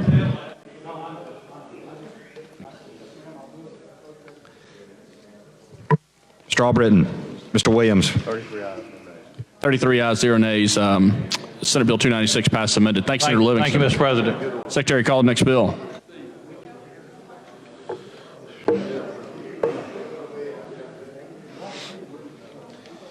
On page 36 of the calendar, Senate Bill 256 by Senator Barfoot relating to descendants' estates. BR pending. Mr. President, I'd like to pass BIR using previous role. All right, any objection? Hearing none, so ordered. Mr. Albritton. Mr. Williams. 33 ayes. 33 ayes, 0 nays. The BR is adopted. Secretary, call the bill. On page 36 of the calendar, Senate Bill 256 by Senator Barfoot relating to estates. Committee substitute pending. Senator Barfoot. Mr. President, move to adopt the committee substitute using previous role. All right, any objection? Hearing none, so ordered. Mr. Albritton. Mr. Williams. 33 ayes. 33 ayes, 0 nays. The committee substitutes adopted. Senator Barfoot. Thank you, Mr. President. This bill streamlines how you go about contesting wills or probate estates. We had this in judiciary, and see my colleague over there may have some questions. All right, Senator Smitherman. What I want you to explain to me, we've talked about this, I just don't remember it, okay? So I want you to know if I sound repetitive. But I myself do a lot of probate work. I do probate work too. I'm gonna give you a scenario. Then you gonna tell me to change in this bill what it does. Because I really want to understand it. At least I'll try to. I'm gonna vote for it, by the way. So that's not even the issue. I just want to understand what I'm voting for. All right. Normally now I got another lawyer back there, so I got plenty of legal folk around me. That's good. Look, normally in a situation, you have a probate. You go into probate court. And then once you get there, I got another lawyer sitting back there looking at me too. So that's, hey, all y'all can help me if you want to. But normally you go into probate. And then when you have the contest to it, after they decide, they have the right to appeal to circuit court. Okay, at least in our jurisdiction, then you appeal to the circuit court. Now, Should I stop there and let you explain, or should I go to my next phase, give you all and let you explain? You ready? Isn't that a point where you can talk to me now? Yo, keep going, because I want to. Okay, and then usually when it gets to circuit court, you have to have a trial. And then when you have the trial in circuit court, and then from there, if one party does not like what happened, you go to the Court of Appeals or directly to the Supreme Court. Now, in this bill, tell me what I would do different. And the only reason I'm telling you that because I've actually had to do that twice, all the way up to the Supreme Court, you know, and then they remand it back and tell us what we got to do and all that stuff. So, well, let me say, as it relates to Jefferson County, I'm not sure how Jefferson County is, whether or not they have equity jurisdiction in probate courts in Jefferson County. Concurrent jurisdiction, that's what you're saying. Well, an equitable jurisdiction in probate court, whether or not they have that or not, I think there's some local amendments that give equitable jurisdiction in probate courts, and I think it depends on whether or not that probate judge is an attorney or not, as to whether or not they have equitable jurisdiction. But what this bill does is it says that all decedents' estates, all wills or contests thereof have to start in probate court, and there's a certain time frame. In current law, I believe it's 6 months. This clarifies that it's 180 days. What is 6 months? It depends on which the month is, but it says 180 days. So there's a time period by which you can request removal from probate court up to circuit court. Stop right there. Don't lose your thought. You can do that now. You can. Okay, so keep talking to me. Well, but under this, you have to file that objection to the will being probated within, I believe it's 180 days. Let me hold on one second. After it's filed, you got to file this at 180 days. Yeah. This should help the litigants of the party, because, as you know, sometimes you can try the case basically in probate court, and then somebody says, this isn't going our way, now I want to remove it. This allows for the removal up until that time period, but if you don't request for it to be removed up to circuit court, out of probate court up to circuit court, then you are in the probate court of which you consider jurisdiction to. Now let me stop you right there and ask you a question. So however, suppose the probate court decides, can they decide to actually start their hearing prior to the 180 days? In other words, you get where I'm coming from now. Sure. They start in you can still, if that court docket will allow them to start after 1 month, well, more than a month. We'll say 2 months. We'll say after 90 days, 189, half the days. And the judge said, okay, I can go on and start your contest now. What happens? You still have the ability to remove it as long as you're within that 180 days. Suppose I want to try it in probate and then don't like it and then want to go on and remove it. I think you still got that opportunity to appeal the decision from probate court. If it's a court of equitable jurisdiction, then you'd have that authority to remove it or to appeal it to, you know more about the probate than I do, but to the Court of Civil Appeals, I would assume, is the normal. Yeah, you're right. That's the next move. So, but this, you know, there's two different, I think, removal statutes currently in the statute, and this consolidates both of those. That's what I'm getting at. I knew, you know, that's what I'm saying. That's why I was asking you, because I said, wait a minute, it's something else. So, do you recall what the difference between the two? I do not. Don't worry about it. I'm not trying to quiz you and put you on the spot. Some of these other smarter lawyers could tell me, but I don't. That's not my area of expertise as it relates to decedents' estates. I've been a guardian ad litem, incompetent folks who have stand to inherit and make sure that the will, you know, if there's ability to contest a will, but fortunately, you know, haven't had to do that. But I have been appointed as a guardian ad litem. But it can be, as you know, under current law. I mean, because there's two different statutes that track different ways about what's going to happen. I can tell you, I've run into that twice. I just told you that myself. Yeah. And this is, by the way, this is a bill that has been worked on for the past year. I think the Probate Judges Association has hammered out the details, or tried to, of what they see on the ground level in the courtroom. Practitioners, I think, were involved in the crafting or formulating of what we were trying to put into this bill, so that, you know, it from a lawyer standpoint, I think it tracks the, logical approach. I think the last time the code was amended as it relates to decedents of estates was probably I was 12 years old in 1983, so maybe time for an update. All right, so it puts both of them together, and it tells me that I've got 6 months to get some action started. That's what 180 days. Well, you don't have to wait that 180 days. You don't have to wait it, but after that, I can't do that. Isn't that right? I think you still have the ability to appeal to the appellate courts, the decision. I mean, it's not an ultimate end as what the probate court said. Okay. You are in probate court after that 180 days. And let me pull up, if I could. Keep talking for me because I want to find Yeah, because I noticed that the premises of the probate is that you can close it after 6 months. And that's really the 180 days that you're talking about. That's 6 months. And so you see what I'm getting at. I think that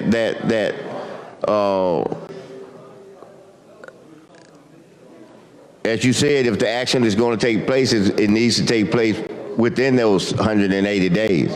Side note to all of that, this doesn't apply to anything that's filed now or even pending now.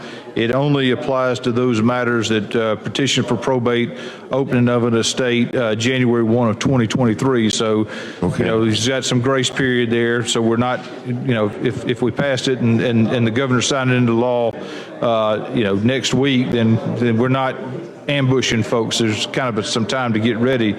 I just have one more question, and then I'm through. Is that why do you think this bill should become law? Probate judges around the state, I think, see and have acknowledged that the disparities between the two different statutes, that some clarity gives some guidance to how in every jurisdiction that will contest should take place, and gives ultimately those folks who are potentially contesting a will an opportunity to have it in front of a probate judge now, or if it is removed, a petition for removal, and it sets out the guidelines for that removal, if within that 180-day period allows for a jury trial. I want to make sure of that, but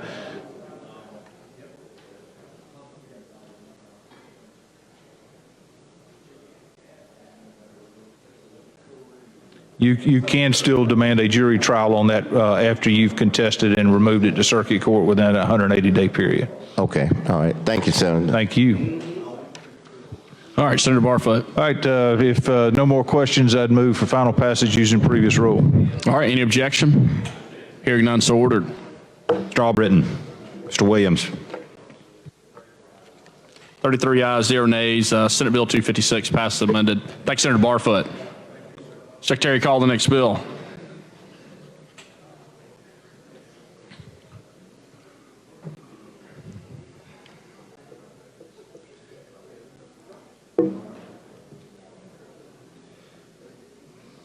On page 35 of the calendar, Senate Bill 289 by Senator Whatley relating to alcoholic beverages. BR pending. Mr. President. Senator Whatley. Mr. President, I'd like to move the BR using the previous rule without objection. All right. Any objection? Hearing none, so ordered. Mr. Albritton. Mr. Williams. 33 ayes, 0 nays. The BR is adopted. Secretary, call the bill.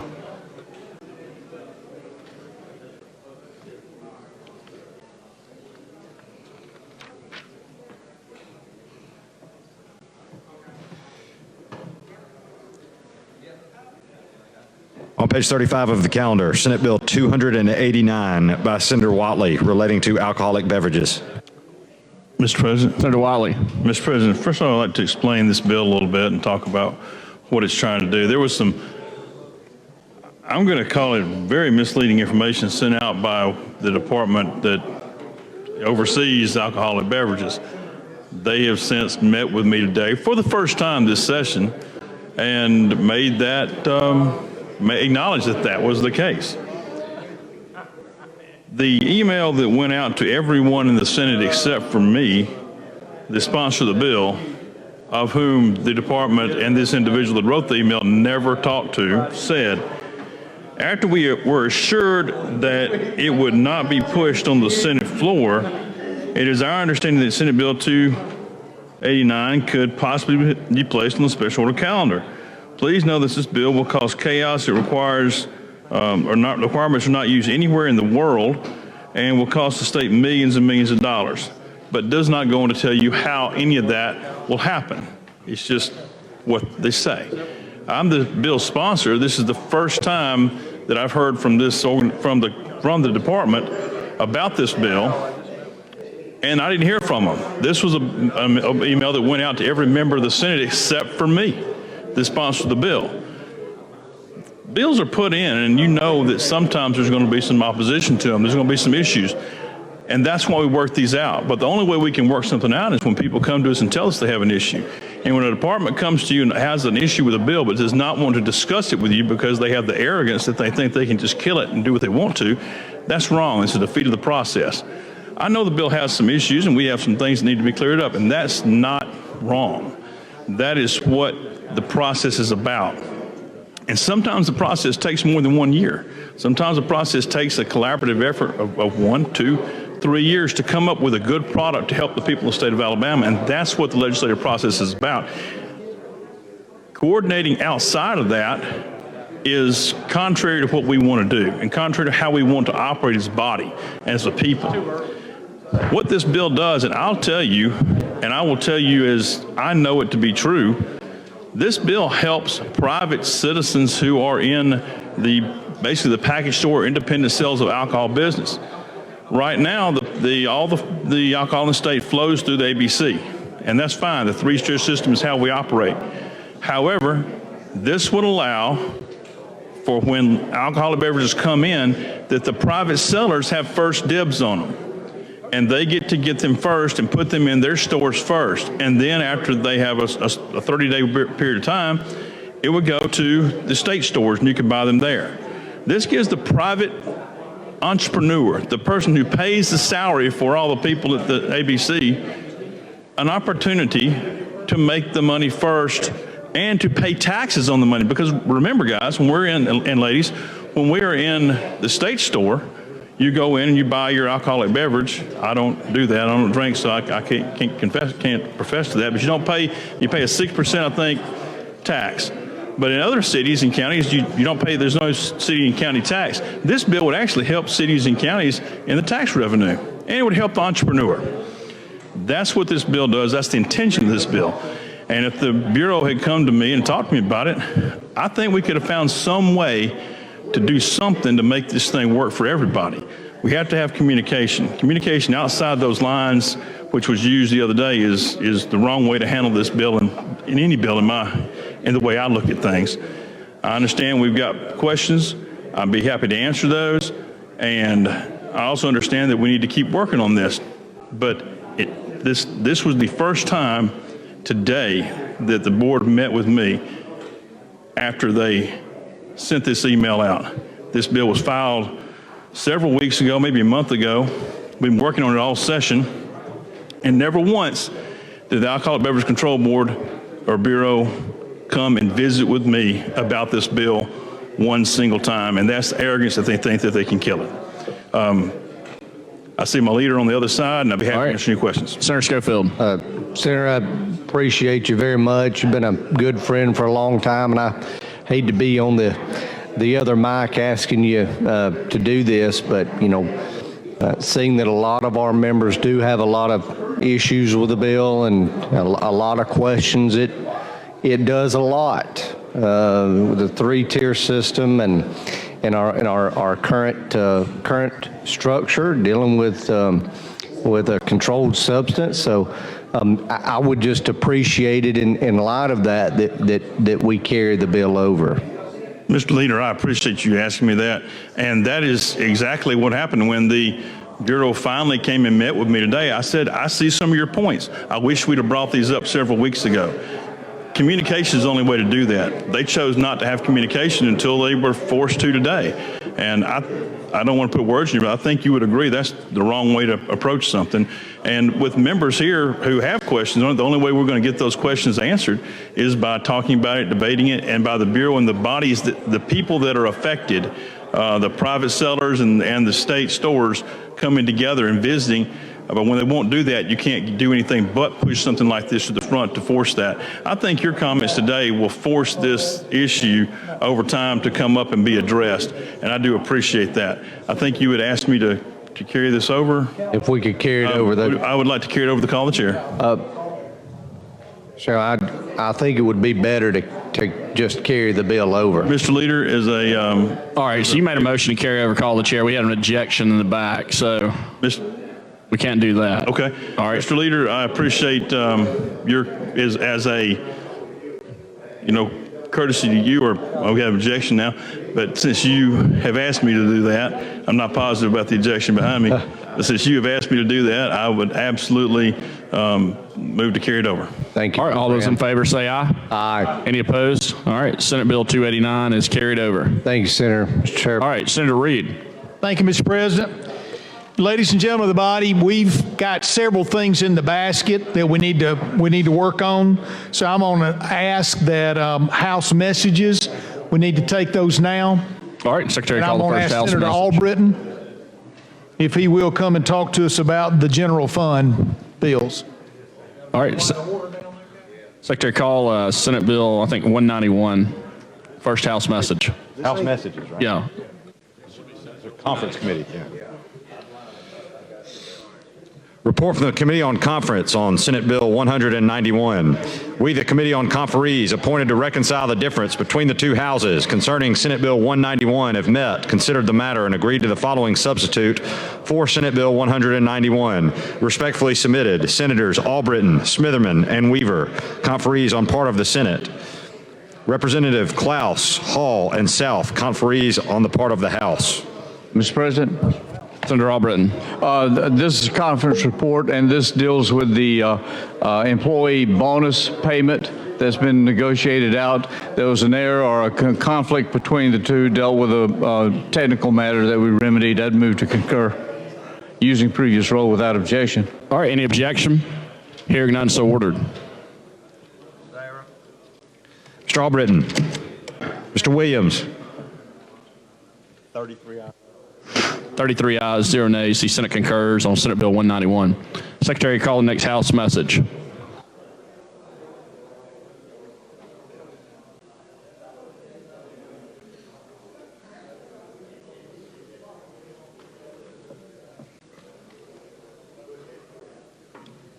Report of the Conference Committee on Senate Bill 111. We, the Committee on Conferees, appointed to reconcile the difference between the two houses concerning Senate Bill 111, have met, considered the matter, and agreed to the following substitute for the bill. Respectfully submitted, Senators Albritton, Singleton, and Chasteen, conferees on the part of the Senate. Representatives Klaus, Hall, and South, conferees on the part of the House. Mr. President. Senator Albritton. This SB 191, this is a little bit more complicated than the previous. This has to deal with the supplemental appropriations for the Business Credit Initiative Fund, which federal money being distributed at the time. When we passed it in the House, we had specifics in there as to dispersals. That fell out of favor with federal language. So from the passing from the Senate and into the House, that was discovered. We had to change the language. We didn't change the amounts at all. We simply changed and broadened the language, and thus we have it, and that's what we've done. I've moved to concur, using previous role without objection. All right, any objection? Hearing none, so ordered. Mr. Albritton. Mr. Williams. 33 ayes, 0 nays. Senate concurs on Senate Bill 111. Secretary, call the next House message.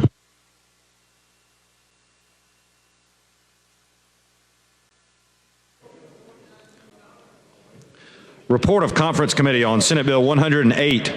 We, the Committee of Conferees, appointed to reconcile the difference between the two houses concerning Senate Bill 108, have met, considered the matter and agreed to the following substitute for Senate Bill 108. Respectfully submitted, Senators Albritton, Smitherman, and Livingston. Conferees on the part of the Senate. Conferees on the part of the House, Representatives Klaus, Hall, and South.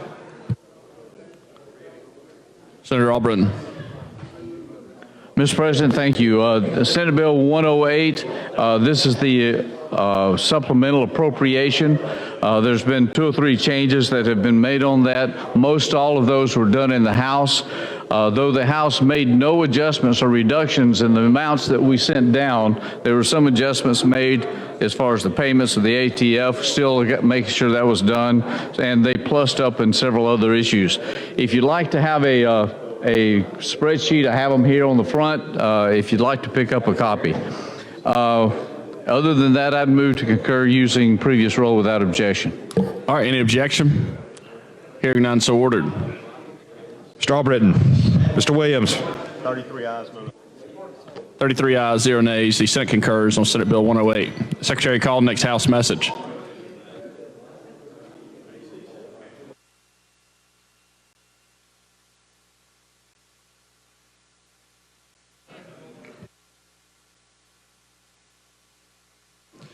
Message from the House.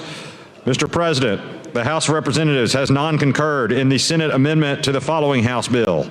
House Bill 268 relating to the Board of Nursing and request a committee on conference. And the Speaker of the House has appointed as conferees on the part of the House Representatives Kitchens, Jones M., and Scott. Signed, Jeff Woodard, Clerk. Mr. President. Senator McClendon.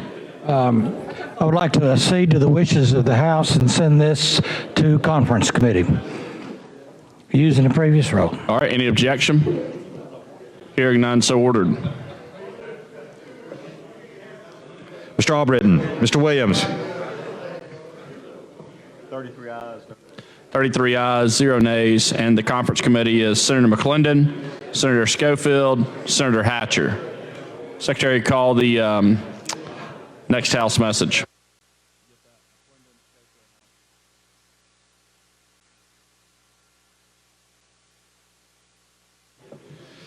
Message from the House. Mr. President, the House of Representatives has amended as therein shown and is amended, has passed the following Senate bill and returns same herewith to the Senate. Senate Bill 138, a local constitutional amendment relating to Otago County. Signed, Jeff Woodard, Clerk. Mr. President. Senator Reed. Mr. President, I'd make a motion we accede to the House request and go to conference. Or would you like to use previous rule? Please. All right, any objection? Hearing none, so ordered.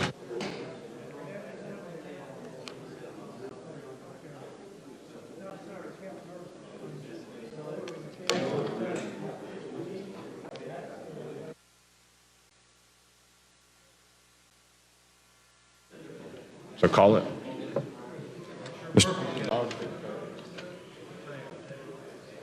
Mr. Albritton. Mr. Williams.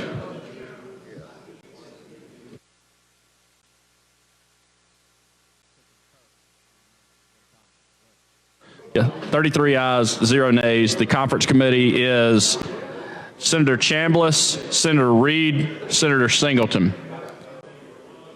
All right, Secretary, when you're ready, call the next House. Senator Chambliss, Senator Reed, Senator Singleton. All right, Secretary, when you're ready, call the next House message.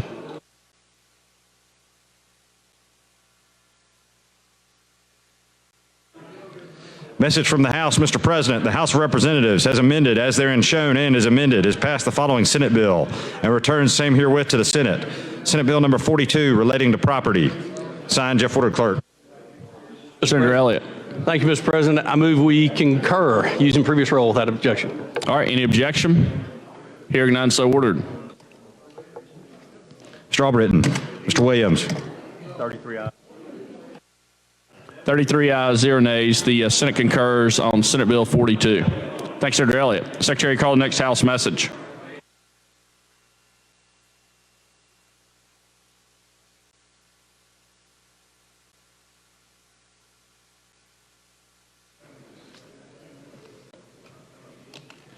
Message from the House. Mr. President, the House of Representatives has amended as therein shown and is amended, has passed the following Senate bill and returns same herewith to the Senate. Senate Bill number 72 relating to local boards of education. Signed, Jeff Woodard, Clerk. Mr. President, make a motion, we concur. All right, using previous roll. Previous roll, yes, All right, sir. any objection? Hearing none, so ordered. Mr. Albritton. Mr. Williams. 33 ayes, 0 nays. The Senate concurs on Senate Bill 72. Secretary, call the next House message.